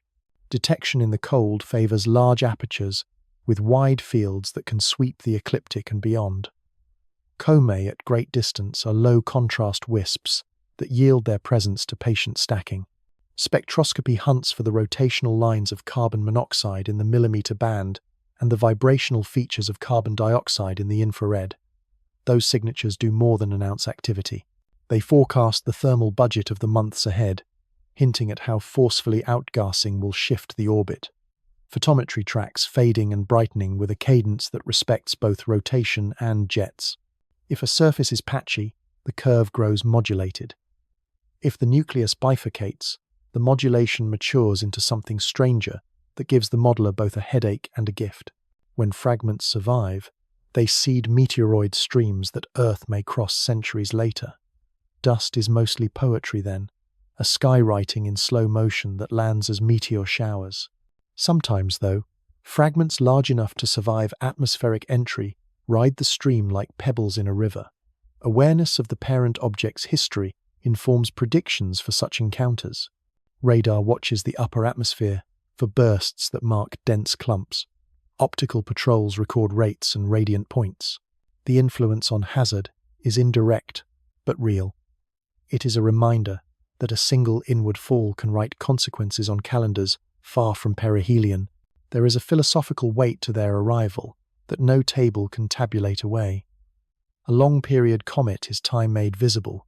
It carries ices formed in an era when the sun wore a younger light and the planets were still arguing over their final places. Embedded within the dust are isotopic ratios that tell stories about temperatures in the birth cloud and about the transport of materials between the inner and outer zones of the early disk. When a spectrograph catches those signals, it is reading not only chemistry but history. A safe pass becomes an archive visit. A dangerous pass becomes a test of whether an archive can be preserved by foresight. Communication grows delicate around these visitors. Public attention rises with the spectacle of a bright tale. Speculation races ahead of analysis when numbers are still elastic. The measured tone that serves well for mundane nights must learn a new balance, firm without being cold, clear without stirring unnecessary dread. Maps of possible positions next month are useful. Maps of imagined scars are not. The ability to say we do not yet know, and to pair that with here is how we will know, earns a currency that will be spent wisely if the weeks turn bumpy. In the end, the threat implied by long-period comets is a mirror held up to preparedness. A civilization that defeats surprise by widening its field of view will meet them as sights to be measured and discussed, not as omens. A civilization that lets its attention narrow will meet them as deadlines. The objects themselves have no intention. They are ice and dust carrying momentum. The galaxy does the rest, with tides in a halo of fragments and the occasional kindness of a deflecting planet. Between those forces and the blue world spins an instrumented species that is learning to turn seasons into warning. When a 1,000-year bullet appears at the edge of sight, the difference between awe and aftermath is simply whether that learning continues. Ice cracks where heat travels unevenly, rock cracks where spin outpaces cohesion. Gravity holds fragments as long as it can, then lets them part company with reluctant hands. A comet is a body with seams written by its history. When those seams open, a single nucleus becomes a family. The family does not move as one. Each fragment receives a tiny difference in speed at the moment of separation, a birth velocity measured in centimeters per second, and that small gift grows into a kilometer scale spread within days. The sky records the change as a head that no longer looks singular, as jets that rearrange, as streaks that share a common direction but refuse to stack into one tidy point. Tides invite fragmentation near a star or a planet. The gradient in gravity across the nucleus pulls harder on the near side than the far side. If cohesive forces are weak, if porosity is high, if the shape is elongated, the body lengthens, thins, and finally separates. Rotation invites the same fate more gradually. Outgassing from sun-warmed patches exerts a torque. Over orbits, the spin rate migrates. Once the day grows short enough, centrifugal stress concentrates along low-strength planes. Thermal cycling adds its own fatigue. Sunlight warms one face, then night cools it. Repeated expansion and contraction pry open joints until a wedge of material finds freedom. Fragmentation is not a single mechanism, but a chorus. The moment of breaking multiplies the risk without announcing a villain. A large nucleus that was improbable as a direct threat becomes a cloud of smaller bodies, each with its own probability of being in the wrong place at the wrong time. The combined cross-section for interaction with a planet grows. The fragments experience non-gravitational forces differently. Small pieces feel sunlight's pressure on dust more strongly, altering their paths. Gas escape from fresh surfaces gives kicks that were not part of the parent story. Prediction shifts from a single orbit to a sheaf of orbits, each drifting under forces that scale with size, shape, and activity. Dust is the most numerous child. Grains detach in fountains and leave on ballistic arcs, then surrender to radiation pressure that sorts particles by size. Tiny grains ride outward quickly, their trajectories bent into broad tails that sketch the vector from sun to nucleus and the age of emission. Larger grains, millimeter to centimeter scale, linger closer to the parent path, forming a trail that remains near the orbit for years. Models draw synchrones and syndines to track when and how big. Observers recognize the pattern by the way sunlight scatters off different sizes, by the color the tail adopts as it ages. The physics is delicate, but the consequences are blunt. A trail crossing Earth's path brings meteor showers. A trail newly seeded and dense can deliver a storm. A real swarm generates a map of danger that does not resemble a circle. The flow aligns along the parent orbit, and Earth can slice through at an angle that determines duration and peak rate. The planet's gravity focuses particles into caustics that increase flux at certain longitudes. If intact fragments accompany the dust, the hazard is layered. The upper atmosphere glows with incandescent grains, while radar and optical patrols watch for the signatures of stones large enough to survive ablative flight. Forecasts depend on the age of the trail, the rate of replenishment, and the recent behavior of the parent. A freshly split comet seeds a young strand with larger pieces that evolve into a ribbon of enhanced risk on later returns. Spacecraft feel swarms, even when the ground does not. At relative speeds of tens of kilometers per second, a millimeter grain carries energy far beyond its modest size. Impacts, sandblast optics, pit radiators, and pepper solar panels with pinholes that erode efficiency. Plasma clouds from vaporized aluminum can induce transients in electronics. Engineers design shields, tilt vehicles to present minimal cross-section, and schedule vulnerable activities outside peak flux windows. Navigation through a dust environment requires situational awareness built from meteor radars, all sky cameras, and in situ counters that listen to pings on thin foils. A bright comet that has recently shed mass becomes a corridor to cross with care. Fragments alter the art of deflection.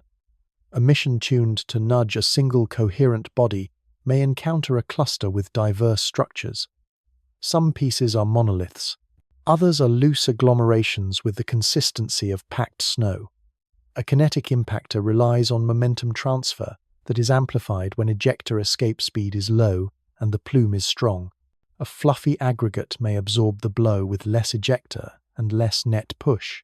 Worse, a strike can multiply the number of pieces without reducing the cumulative hazard if timing and geometry are unkind. Reconnaissance becomes the first commandment. Radar imaging, light curve analysis, and thermal measurements must reveal the inner architecture before any touch is planned. The size distribution of fragments follows a power law more often than not. Many small, few large. The slope of that law matters. It tells how rapidly the total cross-section for atmospheric interaction grows as the parent breaks. Cohesive strength and porosity steer the slope. Laboratory experiments and computer models aim to reproduce it, mixing ices with dust, embedding voids, spinning digital bodies until cracks propagate. The fitting is rarely perfect, yet it narrows guesses enough to plan. If the slope is steep, energy is spread over many small pieces that burn high. If the slope is shallow, a handful of robust blocks may survive to lower altitudes, where shock coupling is stronger and surface footprints widen. Timing decides which risk dominates. A breakup far from the Sun releases fragments with ample time to disperse along the orbit before any planetary crossing. The hazard is diffused into a long-drawn stream. A breakup near perihelion compresses the envelope of positions. The density along the path spikes. The interval during which Earth might intersect concentrated clumps shortens but intensifies. Predicting such crossings requires fresh astrometry to feed Monte Carlo swarms of virtual fragments. Each clone is assigned a modest spread in ejection speed and direction, then marched under gravity, sunlight, and gas drag if activity persists. The result is not a single trajectory, but a probability field, a heat map where attention belongs. Airburst physics responds to swarms in ways that civil planners must understand. Multiple entries within minutes can send overlapping shock fronts across city blocks. Reflections from buildings, hills, and atmospheric layers interact to create hotspots where overpressure sums rather than cancels. The sound arrives in waves, the glass fails in waves, the panic moves in waves. Messages that would be simple for a single fireball acquire conditional clauses. Shelter in place becomes a continuing instruction rather than a one-time action. Emergency services need to anticipate a sequence, not an event. Observationally, disintegration is a gift and a challenge. Fragments present free surfaces that outgas and reveal composition. Spectra flicker as new patches of ice see sunlight. Rotational states change in ways that tell about mass distribution. Polarization of scattered light shifts with particle sizes. Yet the same richness pulls signal to noise downward by spreading brightness over more bodies, each fainter than the original. Tracking a family stains, scheduling charts with complexity. Astrometrists must decide which child to prioritize, which nights to spend on the brightest, and when to risk time on a dim member that could grow important if its path leans closer to a planet. Meteophysics links dust to atmosphere in a climb of scales. Nanogram grains orbits away become ions at 100 kilometers that drift and recombine, influencing the delicate layers that guide radio waves. Microgram grains seed noctilucent clouds in polar mesospheres. Larger grains carve persistent trains that wind with winds and chart shears. The effect on climate is modest compared to terrestrial sources, but the coupling is real. A heavy shedding year for a parent comet gives scientists a natural experiment. Instruments on balloons and satellites listen for the whispers of metal atoms that fell in as stardust. A planet reveals its vulnerability to even gentle rain from space, not in catastrophe, but in chemistry. The role of resonance cannot be ignored. Grains and fragments become trapped in commensurabilities with a giant planet. Their orbits precess together, forming clumps that repeat their meeting with Earth at intervals set by the resonance. Meteor storms that recur on a rhythm tell that story. Predicting the next swell requires following the slow dance of nodes and arguments of perihelion as they shift under gravity. The calculation is long-term but manageable. The implication is practical. Airlines consider route adjustments during known high-flux nights. Observatory operators prepare domes and detectors for the peppering of micro-impacts. Public attention often wakes when a bright tail graces the evening. Fragmentation rarely looks romantic through that lens. It is messy, tilted towards scientists and planners rather than photographers. Yet learning to read the clutter is part of living with a sky that is not static. A world that can notice a nucleus become a necklace, that can compute the likely spread of beads, that can tell its citizens to stand away from windows at a certain hour if an airburst is forecast offshore, is a world better at continuity. The miracle is not that stones fall, it is that intelligence rises to meet them. There is a restraint in response that deserves mention. Not every breakup calls for loud contingency. Many events pass in poetry, leaving only meteor showers to cheer and delicate changes in the distribution of dust to study. The discipline is to know which is which, to know when a swarm is an evening's delight, and when it is a quiet test of coordination. That discernment grows from telescopes trained to count, from models trained to doubt themselves, from institutions trained to share. A shattered comet is not an enemy. It is a curriculum. It teaches how multiplicity complicates risk, how small forces rule small bodies, how 1,000 faint things can amount to a single important thing if given the right geometry. When night falls clear and a tail spans the west, there is room for awe without surrendering vigilance. In the soft light of dust, the planet sees its place in a traffic of grains, pebbles, and occasional slabs moving on, ellipses and parabolas and hyperbolas. In the shiver of a light curve that hints at a split, the planet hears instructions. Keep counting, keep modeling, keep ready. Because when a body becomes many, chance acquires more doors, and the wise response is not fear, it is detail. Prediction begins as geometry and ends as weather inside phase space. A point of light measured on 3 nights becomes a state vector with a cloud of uncertainty stitched around it. That cloud is not poetic mist. It is a covariance ellipsoid with long and short axes that remember where information is weak. Propagate the ellipsoid forward, and it stretches along the direction that matters most. Close to a planet, the stretching accelerates as gravity magnifies small differences. Analysts give the cloud a name that sounds gentle and is not: the line of variation. Along that line live tomorrows in which nothing happens, and tomorrows in which the sky briefly takes notice. Impact monitors devote themselves to trimming the line. Batch least squares absorbs new astrometry and tightens the axes. Kalman filters take a sequential approach, inhaling each measurement as it arrives and exhaling an updated prediction. Monte Carlo clones are drawn from the covariance and marched under the pull of the sun and planets. Each clone crosses the target plane that slices space through a planet at the moment of closest approach. The B-plane is a bookkeeper's page where distance and angle become coordinates. Paint the landing points of the clones there, and patterns emerge. Most sprays miss by oceans of space. A few wander into keyholes. Through a keyhole, a later return waits, because gravity can twist a near miss now into an encounter on a resonant date. Chaos enters with encounters. A small body that slips inside a planet's sphere of influence experiences a deepening of sensitivity. Perturbations that were barely noticeable in the main belt expand into measurable divergences. Lyapunov time becomes a practical concept. It states how far ahead deterministic confidence can walk before probabilities must carry the weight. For some candidates, the Lyapunov time is long, and the corridor of uncertainty remains civil for decades.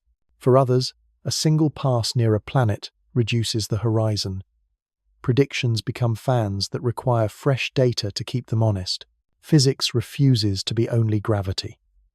The Yarkovsky effect nudges small asteroids as sunlight warms their daysides and thermal photons leave in the evening. Each photon carries momentum. The integrated push slides the orbit slowly. Direction depends on spin. A prograde rotator drifts outward. A retrograde rotator drifts inward. The magnitude depends on size, thermal inertia, and surface roughness. Analysts represent it with a parameter that acts like a gentle along-track acceleration. If the sign is wrong in the model, resonant keyholes may be predicted in the wrong places. If the sign is right, and the magnitude measured from decades of astrometry, future positions shrink into focus with a new crispness. Spin does not always sit still. Yorp torques, born from asymmetric reflection and re-emission, dial a day length up or down over time. A slow change in spin rate changes how Yarkovsky acts. In rubble piles, the spin drift can push cohesion to its limits and reshape the body. Shape changes alter thermal behavior again. The loop feeds on itself with small appetites and long patience. Algorithms cannot ignore it for targets measured across many oppositions. What begins as a footnote ends as a term that shapes which side of a keyhole a stone passes years hence. Comets add the soft hand of gas. Outgassing thrust projects along and away from the sunline with seasonally changing strength. Analysts fit simple laws that scale acceleration with heliocentric distance and tune 3 directional coefficients. The fit removes systematic curvature from residuals and keeps orbits true. It also admits that activity can switch on and off. An outburst changes the rules with no warning. A fragment that detaches and becomes a second nucleus writes its own parameters. Monitors respond with humility. They widen probability fans until the curve of fresh astrometry gives them permission to narrow again. Short arcs make fools of cleverness. A discovery with only 2 nights on file can be linked to the wrong moving dot a month later. The path looks tidy until the residuals curve in ways that betray a false marriage. Tracklet linking software tries to avoid such unions by enforcing kinematic plausibility across nights.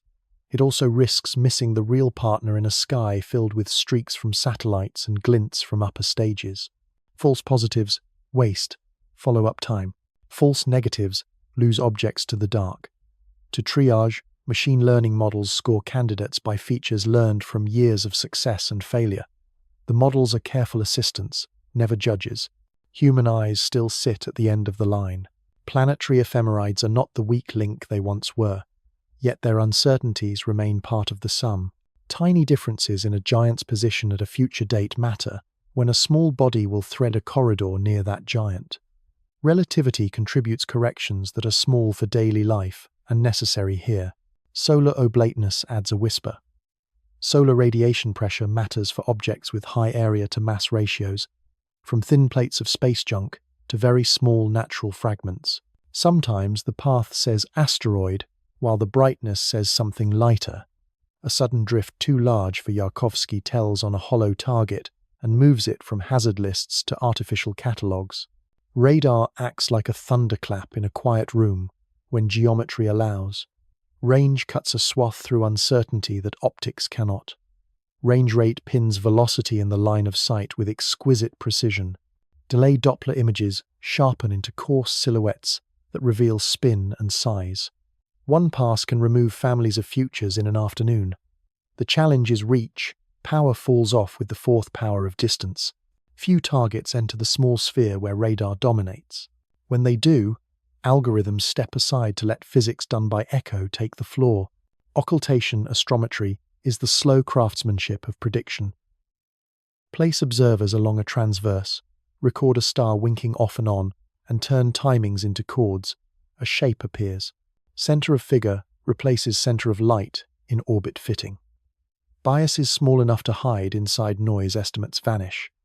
If multiple events trace the same body, spin and precession can be solved. For impact monitors, every centimeter of bias removed today is kilometers of false worry erased from next decade plots. Keyholes justify an artistry of plotting. On the B-plane, they are filaments a few kilometers across. A body that threads one will be set on a return directed by resonance with a planet's year. A 7-6, a 5-4, each ratio a promise that geometry will repeat with a different aim. The width of a keyhole depends on entry speed and on how gravity focuses the stream. Engineers stare at these filaments because deflection is about moving a target off a filament long before the fateful pass. A millimeter per second years in advance is heroic here. Nervous heroism feels unnecessary when detection is early and models are disciplined. Risks are scored to allocate attention. Simple colors on a public scale speak to non-specialists. Logarithmic indices speak to professionals who manage background probabilities and expected losses. The score rises when an uncertainty corridor crosses the planet at any time in a computed window. It falls when new measurements narrow the corridor away from the blue. A spike that climbs at discovery often descends within days as the orbit hardens. An outlier that resists descent triggers deeper scrutiny. Sometimes the scrutiny finds that a bias in old measurements swelled the corridor. Sometimes it finds that the object is real, stubborn, and worth steady nights under clear skies. Lost objects haunt databases like commas in the wrong place. Weather closes a week when a target was bright.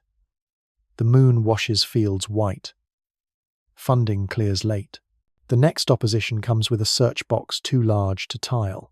The body ages into anonymity. Years later, a new discovery lands near a predicted region and residuals align.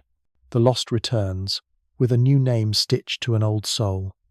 The orbit jumps in precision as decades of arc join the fit. Impact monitors update their plots, and entire families of keyholes evaporate. Behind the efficiency is a human satisfaction that feels like finding a book once loaned and thought gone. Computation itself is a physical practice. Integrators must choose step sizes that balance speed and error. Too coarse and encounters smear into fiction. Too fine and time budgets fail. Planetary mass models update as spacecraft refine them. Solar output variations adjust radiation pressure for the tiny targets sensitive to light. Even algorithms age. A method celebrated years ago can hide a bias that only reveals itself when compared against new codes. Redundancy across institutions is therefore policy, not pride. Independent pipelines attempt the same problem with different teeth and compare scars. There is an odd beauty in watching probability fold. Early plots splash wide regions of pale color across the B-plane. Nights pass, the splash tightens, then tightens again until only blank white remains. The absence of pigment is the presence of assurance. The same mathematics sometimes returns the opposite. A small patch remains stubbornly colored. It is real and resistant. Teams put it on boards with dates and sizes and plan more work. Chaos sets the terms. Algorithms bargain with it by offering data. Decision thresholds sit quietly behind the screens. They are numbers with consequences. At what probability must a public advisory be drafted? How strong must a signal be before an observation is diverted from another task? When is a radar transmitter warmed, even if the echo is uncertain? Each threshold is a compromise among science, resources, and the psychology of trust. Practice refines them. Mistakes sand them smooth. The goal is not perfection. It is a stance that meets a noisy universe with clarity. A small stone moves in silence. Equations around it hum with effort. Computers sculpt clouds in high-dimensional rooms no eye will ever see. Observers lift domes and point glass. Somewhere in that quiet choreography, uncertainty yields. A keyhole is missed not by luck, but by calculation. A rumor becomes a routine. An algorithm meets chaos and does not conquer it. It learns its dialect well enough to guide a planet through another ordinary day. Heat gives away secrets that light keeps. A small stone painted the color of coal can hide from optical eyes, yet it cannot hide from itself. Sunlight warms its skin, the warmth seeps inward and returns to space as infrared glow. In that wavelength, the sky is kinder, the contrast higher, the trickery of albedo diminished. A sentinel in space built to listen for heat rather than shine would look toward the bright quarter where day reigns and trace the faint embers of the unseen. The plan is simple in outline and intricate in practice. Place a telescope beyond weather and horizon, cool its detectors until their own noise falls quieter than starlight, baffle it against the sun until stray rays die on blackened blades, then sweep the inner solar system on a cadence that turns surprise into schedule. Detectors set the tempo. Infrared arrays fashioned from materials that notice photons at a few micrometers, tuned for wave bands where warm rock speaks strongly, sit at the focus like patient ears. They sleep at temperatures a human mind associates with Antarctica in deep winter. Cryocoolers hum through tiny vibrations while radiators face the night of space and bleed heat away. Every degree won buys sensitivity. Every vibration managed preserves sharpness. Engineers choose bands that straddle the peak of emission expected from objects warmed to a few hundred Kelvin. In one band, a dark asteroid glows. In another, the same body reveals how rough or smooth its surface must be to match the measured brightness. Color becomes temperature, temperature becomes size. Albedo loses its power to confuse under this gaze. In reflected light, a large dark stone and a smaller bright stone can look the same. In thermal light, their roles separate. Models of heat flow bridge measurement to reality. They account for how fast a surface conducts warmth into depth, how porosity traps heat near the top, how rotation carries hot regions into night before they can cool, how the sun's angle paints mornings and afternoons with different intensities. Analysts adjust a beaming parameter until the model's predicted glow fits the counts in both bands. The diameter drops out with an uncertainty that narrows as calibration tightens. What was rumor about size becomes estimate with teeth. Orbit selection is a choice about which shadows to search. A platform that trails Earth by a comfortable distance, drifting slowly around the sun, can aim inward and scan regions near the solar glare that ground-based systems cannot touch. A platform near a gravitational balance point can keep a stable geometry between sun, Earth, and telescope, simplifying thermal control and communications. Both strategies put the sun always on the same side of a sunshade. The mirror never sees daylight. The focal plane knows only the soft background of zodiacal dust and the dots of warm stone. Station-keeping thrusters whisper now and then to hold paths steady. The sky slides by, according to a survey pattern baked into software long before launch. Stray light is the old enemy with new costumes. In space, the atmosphere no longer scatters, but light still walks along unintended paths, if optics or structures permit. Baffles shaped like nested petals sip away at glints. Coatings drink unwanted rays and turn them into a little heat the radiators can throw away. Designers simulate sunlines and star fields across wide angles, searching for corners where a bright source might sneak a ghost onto the focal plane. They place masks, add veins, roughen surfaces, and accept weight where the model says a small sacrifice will buy a large quiet. A sentinel that must look near the sun lives and dies by its indifference to glare. The sky is not empty even in infrared. The zodiacal cloud, a vast sheet of dust left by ancient collisions and cometary breath, glows faintly. Its brightness varies with ecliptic latitude and with solar elongation. It is foreground, and it is knowledge waiting to be subtracted. Calibration strategies treat it as both obstacle and reference. The survey returns many looks at the same patch of sky under different geometries. Algorithms build maps of the dust's glow and remove it from the data until only compact sources remain. The cleaning is never perfect the first time. It sharpens as months accumulate, as seasonal changes teach the pipeline how the background breathes. Cadence is the heartbeat of discovery. The telescope tiles large fields in patterns that cover near solar elongations frequently, then steps outward to revisit regions where motion is slower. Each field receives multiple looks separated by minutes, then hours, then days, so that movement and parallax can confess themselves. A point that holds still is a star. A point that drifts is a traveler. The drift rate and direction, combined with time, become the first clue to distance and future path. The pipeline links detections across the intervals into tracklets, scores them for consistency with orbits allowed by the sun's gravity, and posts candidates for rapid follow-up by sharp-eyed ground instruments in the dark night that Earth still provides.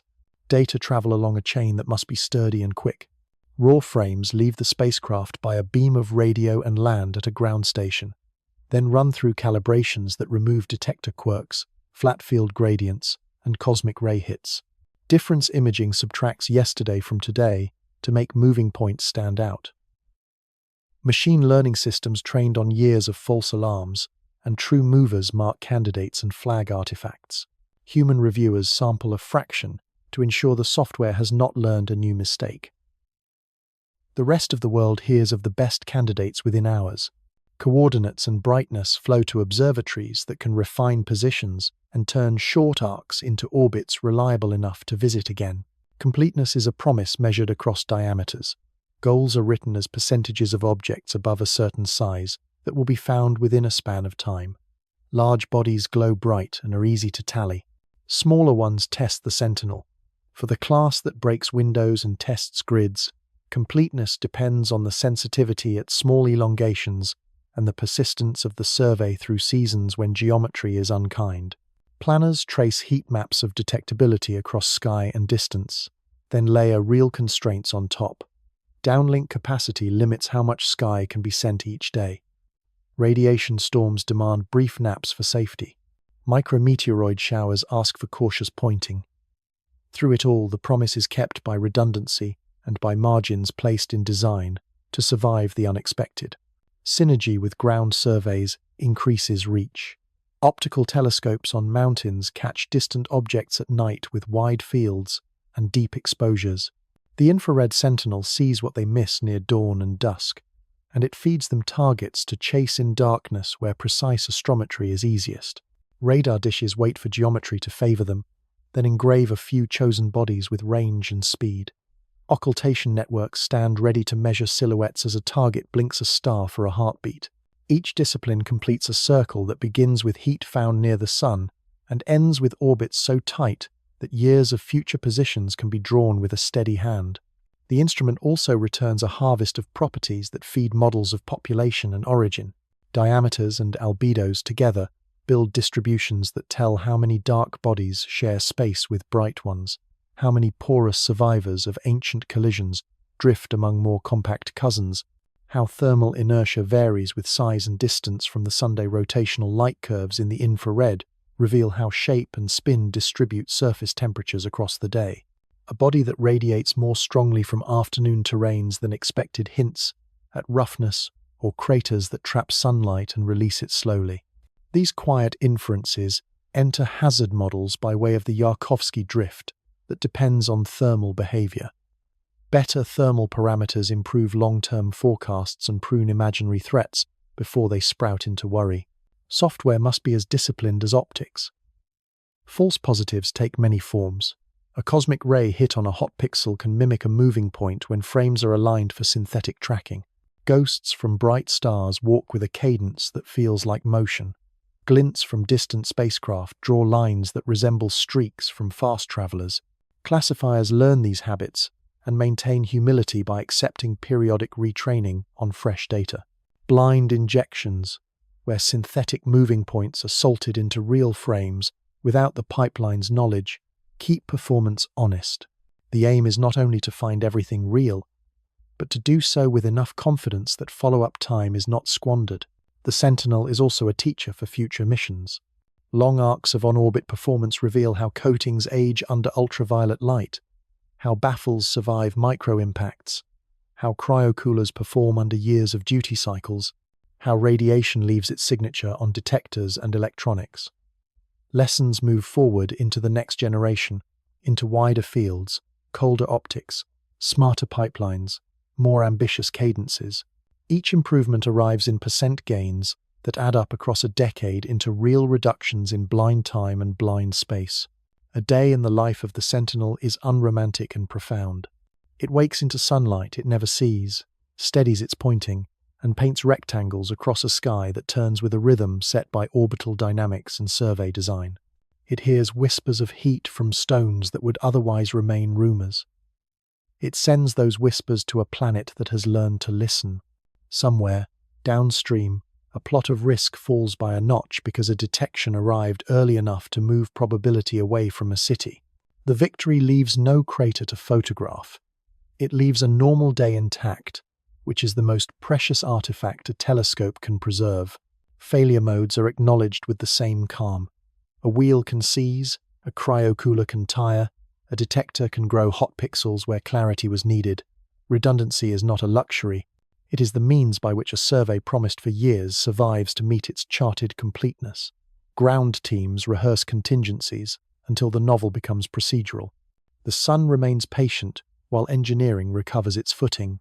When the instrument returns to cadence, the tally resumes where it left off, because the sky is large and the work is continuous. Heat is a truth teller.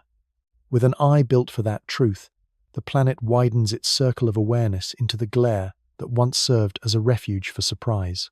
A spaceborne infrared surveyor does not demand panic or spectacle.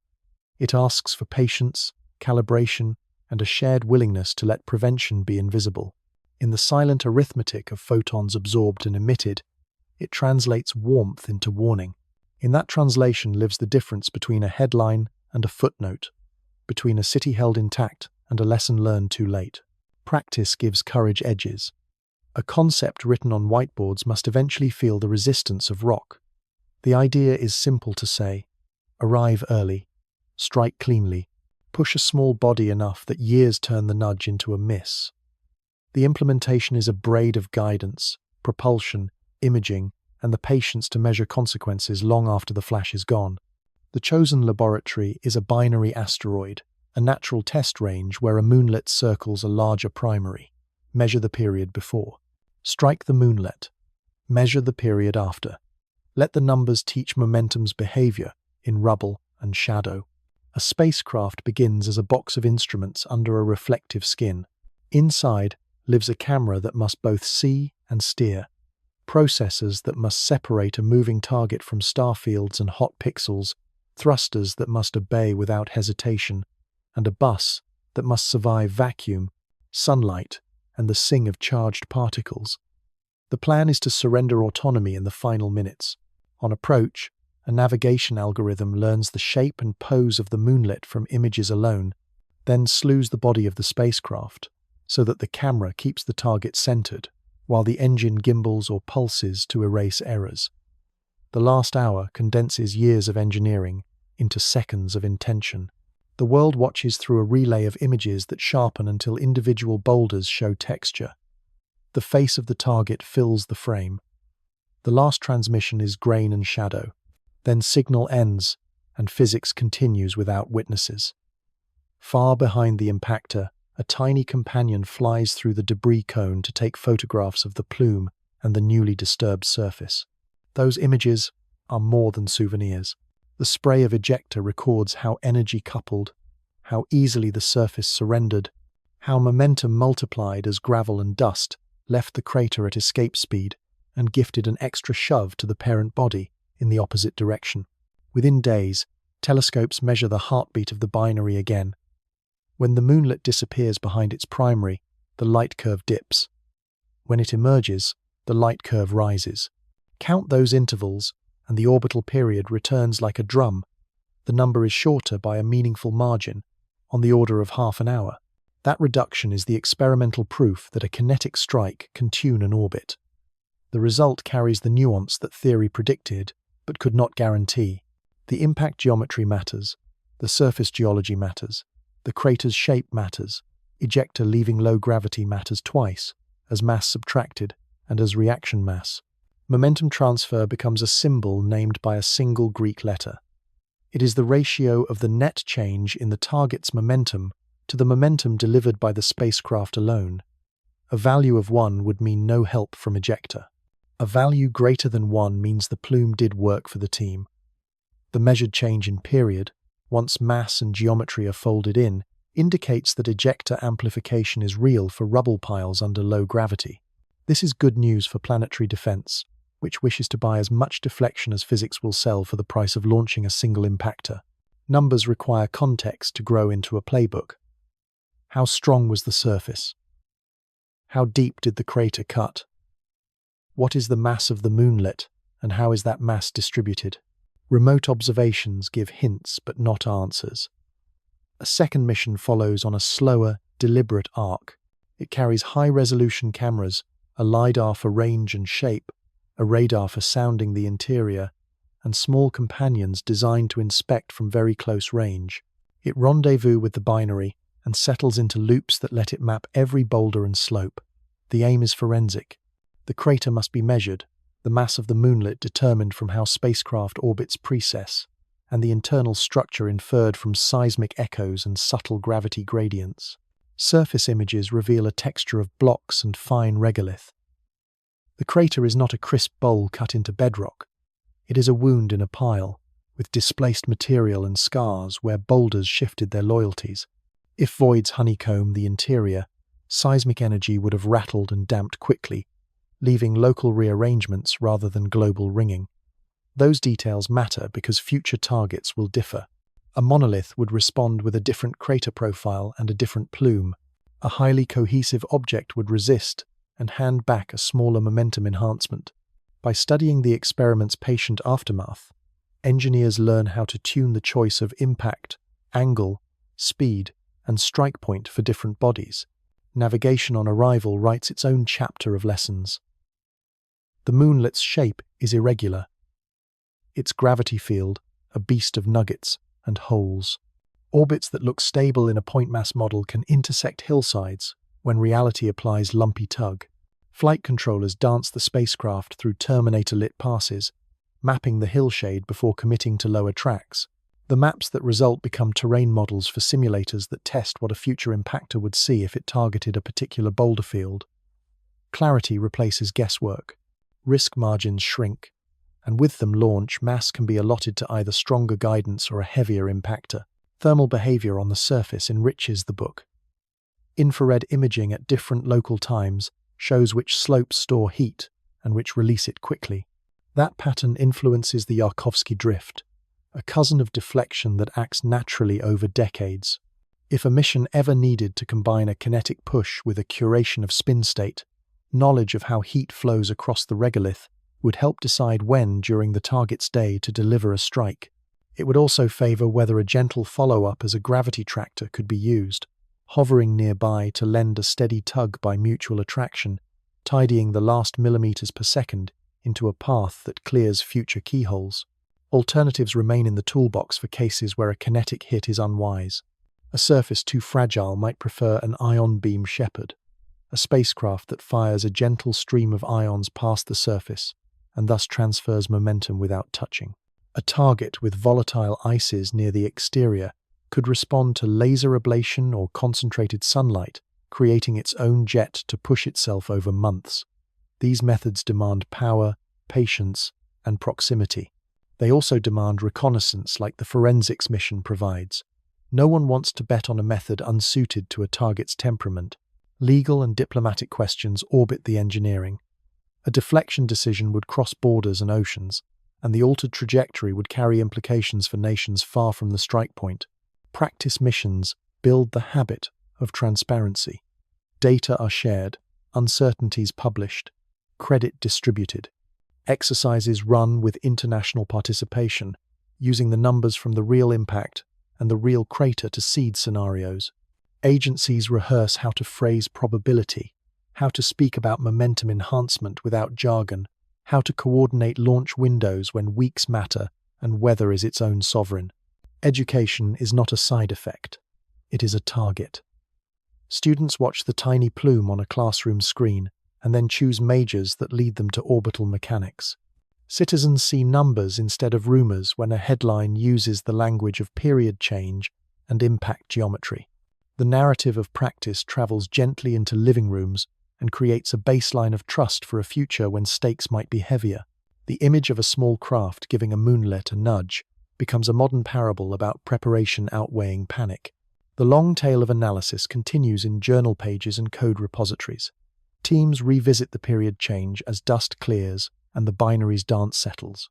The early estimate matures with better photometry, with occultations that refine shape, with radar that maps subtle motion. Beta, the fussy letter for momentum multipliers, tightens its range as crater volume and ejector mass are bracketed. Models of ejector speed distributions are corrected to match the measured shape of the plume in the minutes after impact. Even the plume's color tells on mineralogy and grain size, small facts that roll uphill into better predictions of how other asteroid families might respond. In meeting rooms, a playbook thickens. For a target of diameter d, of cohesion estimated from thermal inertia and radar clutter, with a rotation period of t and a known spin pole, choose an impact energy E and a strike location near latitude L. Expect a period change of P, if binary, or a semi-major axis, shift of A, if solitary. Build an impactor of mass M and speed V guided by a camera of resolution R and a navigation system that has practiced on real shapes. Pair it with a chaperone to photograph the aftermath. Then schedule a rendezvous mission if the target class is new, or if data would prune large volumes of future uncertainty. Place thresholds for when to act based on lead time, public risk, and resource availability. The most important lesson may be humility wrapped in competence. A planet cannot stop the sky from sending stones. It can choose to learn the language those stones obey. The kinetic experiment on a gentle moonlet says the language is legible. Momentum responds to touch. Craters grow where aimed. Orbits bend by measurable amounts. A following craft can read the script written in powder and rubble and return home with dictionaries.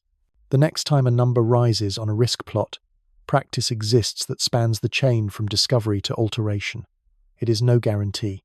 It is an armature on which guarantees are built. Practice ends where it began, with attention to small things. A bright pixel in a guidance frame that is not a star, but a boulder.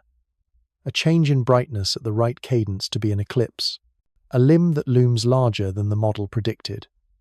Within such details, a species finds out whether its hands can reach across space, with sufficient delicacy to redirect a path set long before language. The answer now has weight. It is written in a plume that expanded in vacuum, in a crater whose shadows were counted stone by stone, and in a period that grew shorter by minutes that an ordinary wristwatch could keep. That modest triumph is the kernel of a strategy. With it, courage knows what it is pushing against and how to push again, if asked. A chain of attention circles the planet while most people sleep.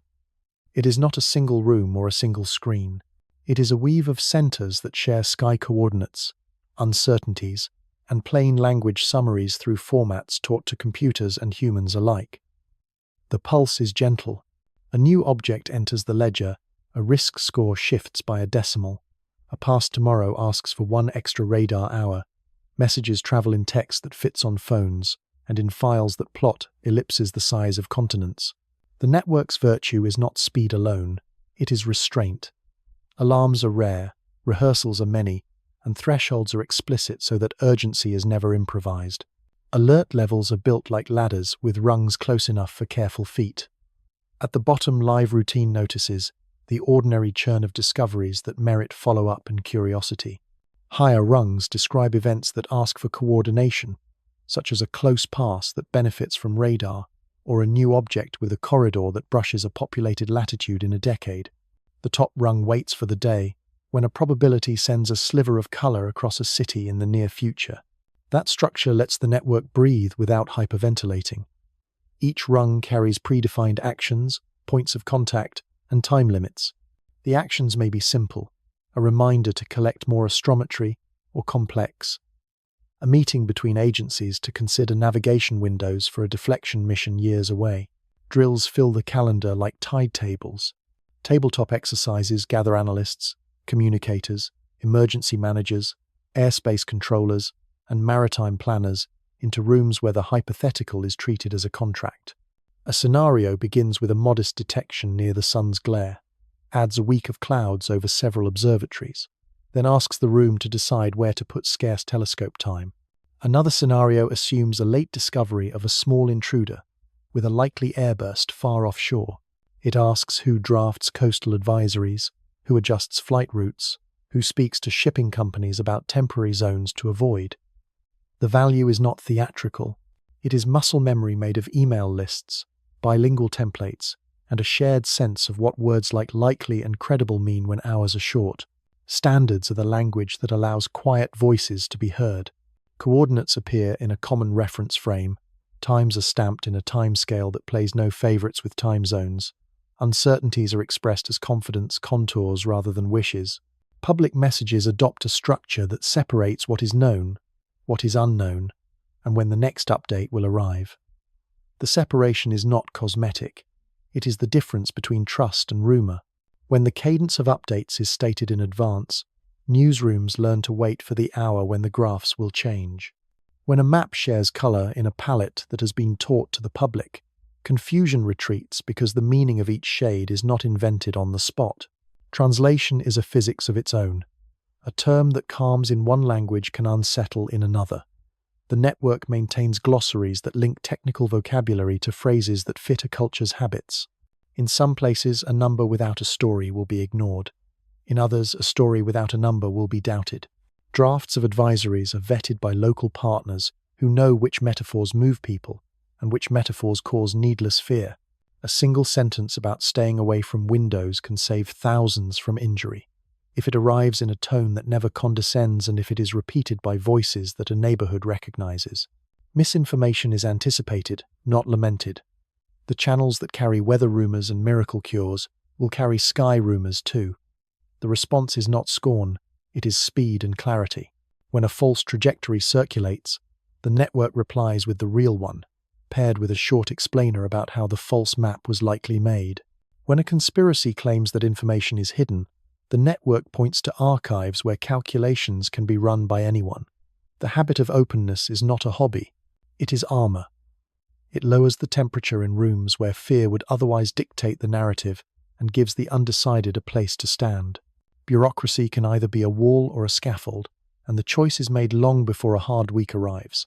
Memoranda define how data cross borders without friction. Agreements outline who speaks first when a probability climbs, and who speaks second when a local risk demands local flavor.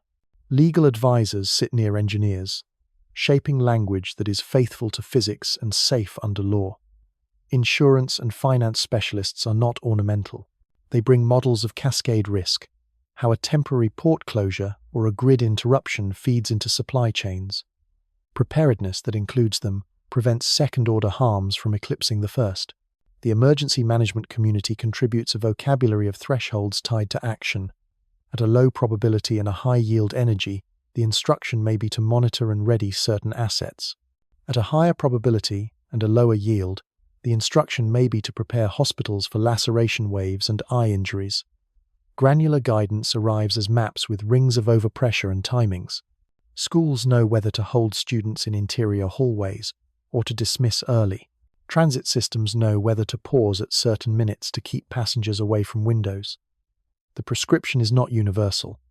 It is tailored to the physics of the event and the footprints of the city in question. Cyber resilience is woven into the frame. A network built to whisper cannot afford to choke on its own messages during a surge. Redundant servers live in distant locations. Communications can route through different providers if a fiber is cut. Authentication is simple enough to function in a crisis and strong enough to keep vandals out. Exercises stress these systems as much as they stress the people. Simulated floods of messages test whether dashboards remain responsive. Simulated outages test whether phone trees still work. The quietest triumphs are the ones that end in boredom because nothing failed while everyone expected a stumble. Space assets need their own shelter plans. A predicted burst of meteoroids from a freshly seeded stream may ask satellite operators to turn solar panels edge-on and delay maneuvers. Spacecraft that relay data for advisories themselves must not fall silent when they are most needed.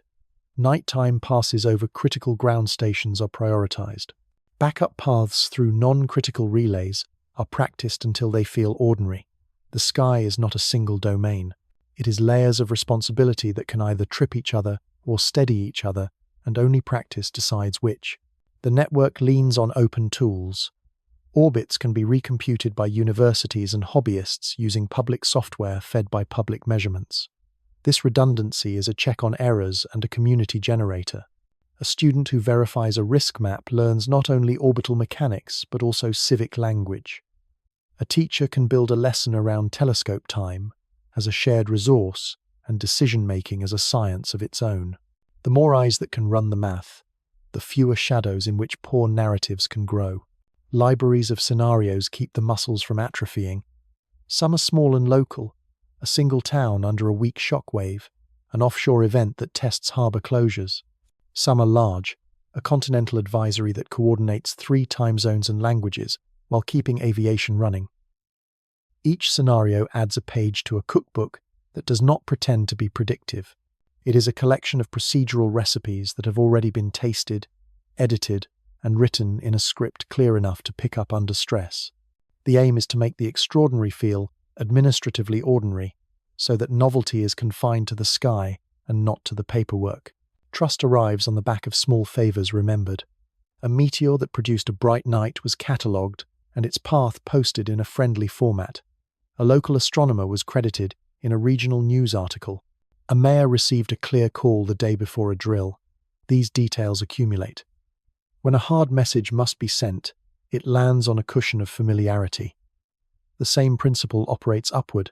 When agencies share their missteps in after-action reports, they buy permission to improve in public without losing face. Silence breeds repetition of errors. Candor breeds competence. At the edge of this machinery stands a human impulse that needs cultivation. Empathy for the receiver.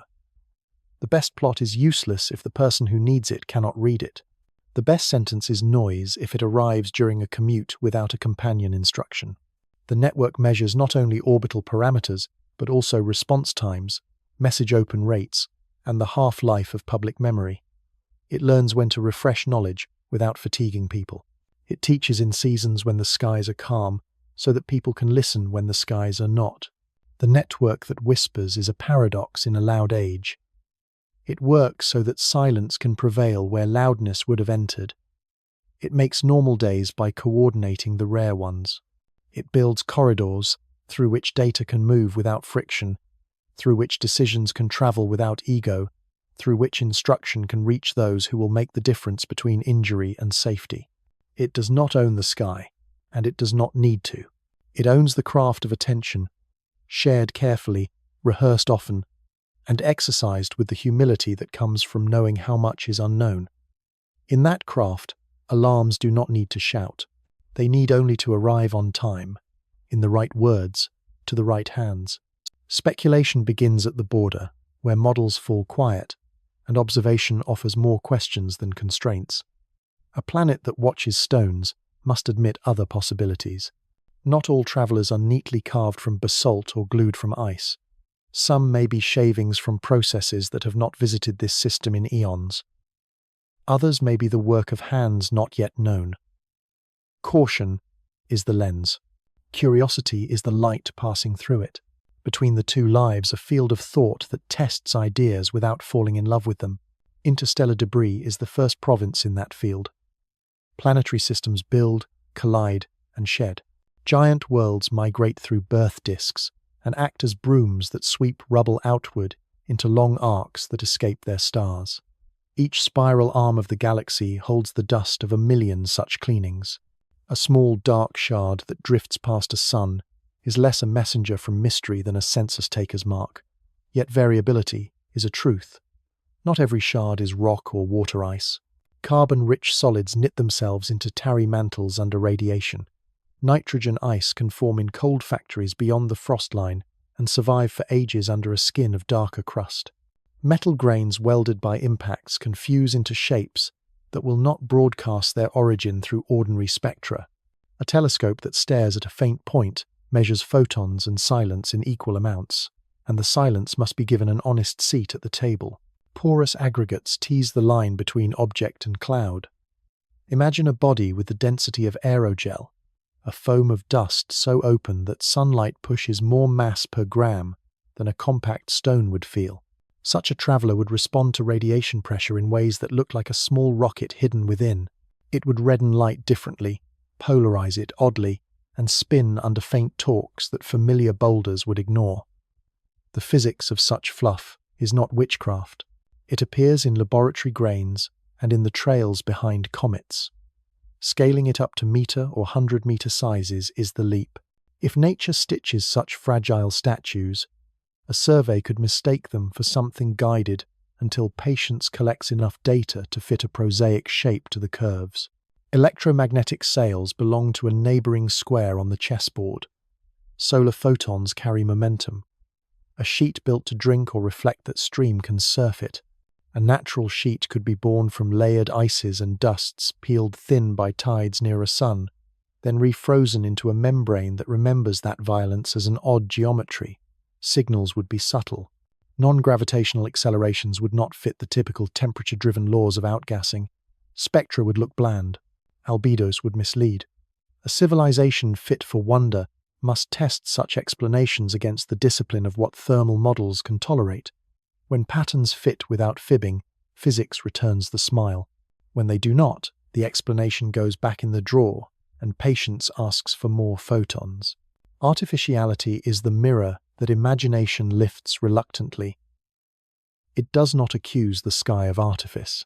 It asks whether, in a cosmos busy with chemistry, engineering could be a natural late language that leaves debris and devices behind.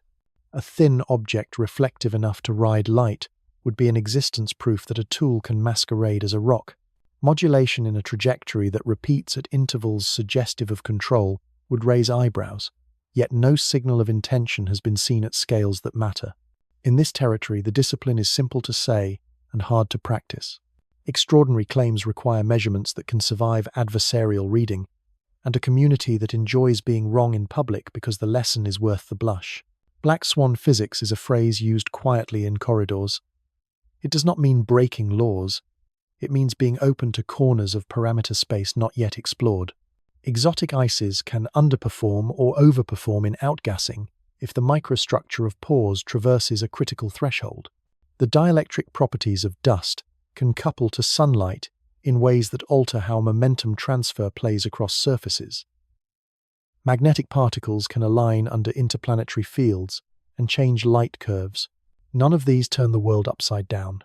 They tilt it a degree. When a dataset insists on a tilt, humility demands a test before declaring a revolution. Tidal disruption is an old sculptor that may create shapes not yet catalogued. A body that strays near a giant planet can be drawn into filaments.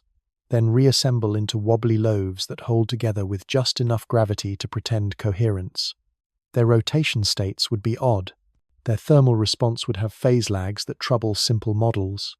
Their evolution could slide quickly as cracks anneal or grow. A survey that catches one in the weeks after such surgery would see a patient still learning to walk. The risk implications are mundane and sharp. Fragile bodies produce more fragments under stress. Fragments multiply paths. The speculation is not a distraction. It is a step toward the practical list of which targets deserve sooner watches and which can wait for later nights. Rogue worlds contribute a different catalogue. Planets orphaned from their stars by gravitational scuffles carry belts and moons into interstellar cold. Collisions among those companions concede space with pieces that were born under gravity deeper than any small body in a familiar system would know. High-pressure ices and exotic mineral phases might ride such chips.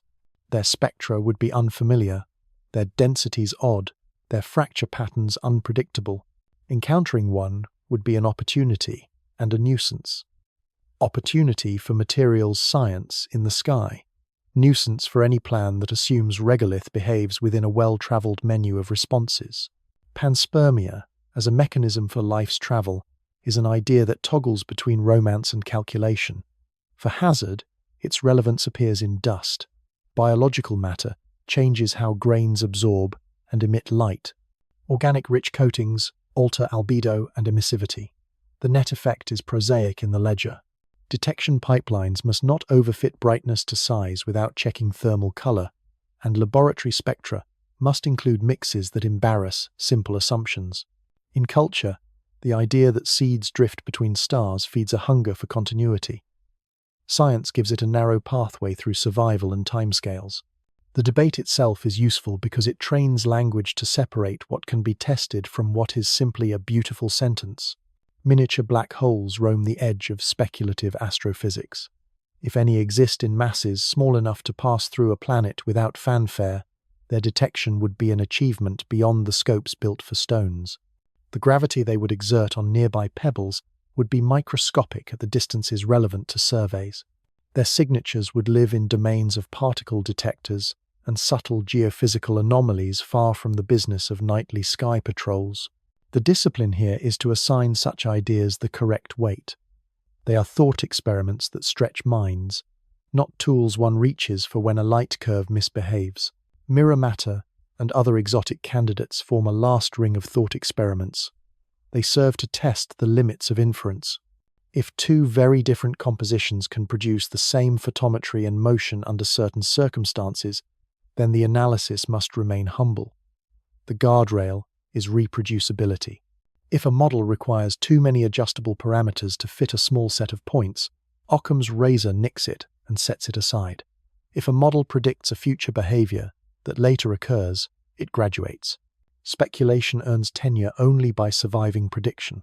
There is a practical reason to entertain the fringe while standing on the center. Surprise is expensive.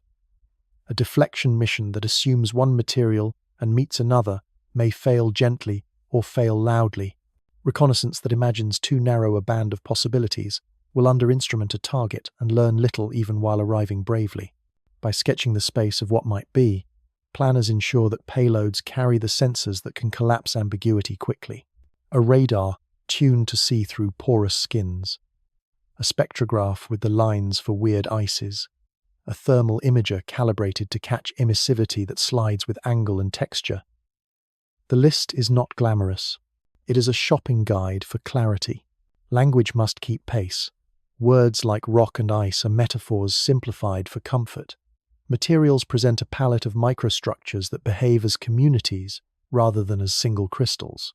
A rubble pile is a city of boulders, threaded by voids where shadows cause microclimates and frost lines of centimeters. An interstellar shard is a library of irradiation histories, encrypted in bonds and defects.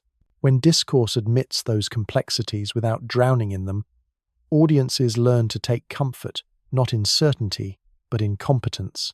Competence thrives on falsifiability. A hypothesis about a fluffy aggregate predicts a slope in a thermal curve. A hypothesis about a thin sheet predicts a tight relation between acceleration and solar distance.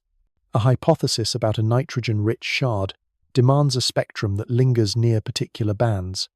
Instruments aim, data arrive, ideas bend. At the edge of the map, bending is a virtue. It prevents dogma from hardening where curiosity should stay elastic.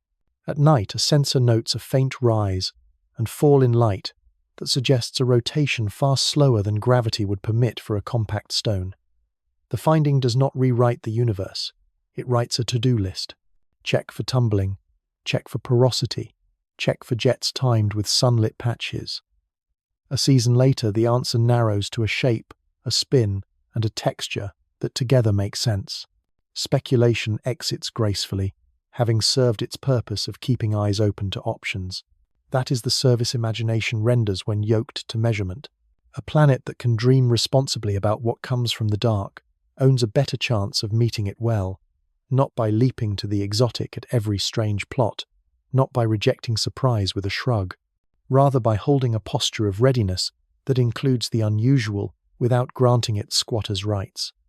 The borderland between known and unknown is not a fog bank meant to scare. It is a meadow of hypotheses tested under starlight. In that meadow, the speculative is allowed to walk for a while, then asked to run a race against data. The winners are invited into the playbook. The rest go back to the shelf, to wait until a new light curve or a new spectrum calls them down again. Knowledge carries its own gravity. It does not bend light, yet it bends choices. A planet that counts stones learns a new arithmetic of days, where ordinary hours are safeguarded by invisible work. In offices with keycards and in domes that exhale frost, attention is shaped into a shield made of numbers. The shield is not perfect. It does not promise invulnerability. It promises proximity to truth, and with that proximity, a chance to choose. The weight of knowing sits gently at first. A single plot, a smoothed curve, a conclusion that tomorrow holds no stranger aimed at a city. Later, the weight thickens into habits. Telescopes align, servers hum in careful rooms. Analysts recognize the tone of a false alarm before a headline does. The culture shifts a degree. Decision makers find space on their desks for risk maps beside budget spreadsheets. Teachers discover room in lessons for gravity that is not metaphor but law. There is cost hidden in competence. Every hour spent on a dim moving point is an hour not spent elsewhere. Yet the ledger does not only subtract, it adds calm to households that never learn how close a week came to a rumour. It adds dignity to quiet nights that pass without spectacle. That dignity is not romantic, it is practical. It is the comfort of lights staying on and schedules unbroken because planning met probability with patience. Knowing is not a static possession. It breathes. Uncertainty never leaves completely. It shrinks, expands, and shrinks again as weather cooperates or refuses, as instruments age or improve, as attention sharpens or blurs. The humility to live with that breathing is part of the craft. It tempers the impulse to declare victory. It steadies the nerve when a corridor of positions refuses to narrow as fast as preference would like. In that steadiness, trust grows. The human response to threat often oscillates between denial and panic. Knowledge is the ballast that damps the swing. Denial loosens when data arrive on schedule. Panic fades when explanations arrive in sentences that respect the listener. The result is something rare. A citizen who understands enough to wait for the next update, who can distinguish a possibility from a plan, who knows that a map coloured with gentle greens and distant reds is a sign of diligence rather than a curtain hiding trouble. Across continents, the same sky is watched with different tools and different languages, yet the logic is universal. Mass times velocity squared writes the potential for harm. Warning time writes the potential for choice. Detection writes warning time. In that chain lies a quiet ethic. Choose to fund the first link, and the last link unfurls into options that keep sorrow small. The ethic is not stern, it is tender. It says that care for distant strangers can be expressed as photons counted with precision. There is a poetry in the apparatus of prevention. Not the poetry of sudden fire across night, but the poetry of alignment. Mirrors cooled to the temperature of patience. clock signals beating like metronomes beneath code. Mounts that swing with grace learned from motors tuned as if they were musical instruments. The aesthetic of vigilance is not loud. It is a choreography of steadiness, where a beam of infrared light finds a stone, and a spreadsheet turns it into a plan. Fable teaches through extremes. Science teaches through distributions. The stories that matter here are not singular. They are aggregates. They say that the vast majority of days are saved by activities that leave no comet glowing above a town. They say that the rare day with a close pass is rendered ordinary by a sentence drafted a month earlier that led to a schedule written a week earlier that led to a radar pass executed an hour earlier. The hero is not a figure. It is a sequence. Grief has a place even in success. It remembers the past moments when the sky wrote its sudden signature. It remembers windows that burst like brittle shells, branches snapped clean, streets dusted with glittering debris, faces turned upward with questions. That memory fuels the discipline required on easy nights. It insists that the cost of attention is small beside the cost of surprise. It teaches respect for the caprice of geometry, how an angle shifts a corridor, and a corridor decides whether a morning begins with coffee or sirens. In this work, the planet meets itself. It meets its talent for cooperation and its weaknesses for distraction. It meets its capacity to turn complex graphs into choices that unfold smoothly across jurisdictions. It meets its appetite for spectacle and its ability to choose the invisible victory instead. The meeting is ongoing. There is no final exam, only midterms that arrive unannounced and grade on curves shaped by weather and chance. Children who grow up under these skies inherit a language of continuity. They learn that a telescope can be a neighbor's project, that a risk map can be printed in the same ink as a bus schedule, that an alert can be a courtesy rather than a panic. They play with planetarium apps that trace hyperbolas across their phone screens. They visit observatories on field trips and touch the cold rail of a dome that once opened to a discovery.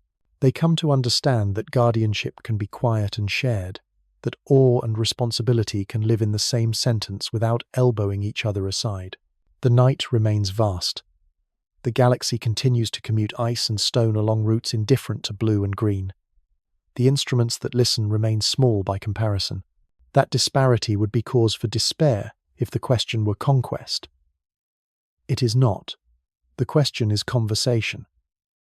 The tools reply to what the sky says, and the reply is competent attention. In that exchange, the world claims a place that is not central, but is dignified. It is the place of a species that can read, predict, and prefer kindness when options present themselves. Silence is the desired outcome. Not the silence of ignorance, but the silence that follows an early warning executed cleanly. The day that ends with an ordinary sunset after an invisible negotiation between measurement and action is the day this machinery serves. There will be weeks with glare that hides, months with storms that steal nights, years when budgets tighten and instruments age. Yet the habit can persist if enough people cherish the kind of normal that is built, not given. The weight of knowing lightens when shared. A single observatory cannot carry it. A single agency cannot carry it. A single nation cannot carry it. Distributed, the weight becomes a tradition. People in far cities who will never meet coordinate on a scale that literature once reserved for myths. The myth here is simple and true. Stones fall, attention rises. Between the two, ordinary life goes on, made precious, not by rarity, but by resilience. Stars continue to wheel. Comets will come and go. Asteroids will cross and miss. Maps will fill and empty. The ledger will grow dense with objects that have no names beyond numbers. In that density, meaning accumulates. A planet learns that the future is not a thing to be predicted, but a field to be navigated with instruments and care. The quiet alarm that begins in a sensor ends as a morning that feels the same as yesterday. That sameness is the point. It is the artifact, preserved by the art of knowing. Word count, 1,187. Wind down. Night gathers like a shawl woven from distance. A dome settles, the last slew complete, and the mirror cools as if listening for a whispered thanks. In towns far below, lights soften behind curtains, Pets circle once on familiar rugs, and the planet rocks gently in its tide. Somewhere, a detector counts a faint warmth that left a dark stone an hour ago. Somewhere else, a plot loses its red and remembers white. No trumpet sounds. A coffee cup grows a ring on a desk where someone stayed a little late to close the loop on a calculation that will never be a headline. This is how a world loves itself. Not with grand gestures, but with small, faithful rituals repeated until they become culture. A scroll of coordinates sent at dawn. A schedule updated at noon. A cloud passed. An image taken. A difference found. A worry erased. The sky remains the country of chance. The ground becomes the country of choice. Between them stretches a bridge built from photons, patience, and the willingness to trade a moment of awe for a decade of quiet mornings. If there is a prayer fit for this work, it is simple. Let vigilance keep pace with wonder. Let humility sit beside mastery. Let attention be shared, so that no one carries a burden alone. Then let the night be itself, immense and indifferent, and let the day that follows be ordinary in the sweetest way. Feet on sidewalks, voices in kitchens, windows intact, children asleep. End of script. Sweet dreams.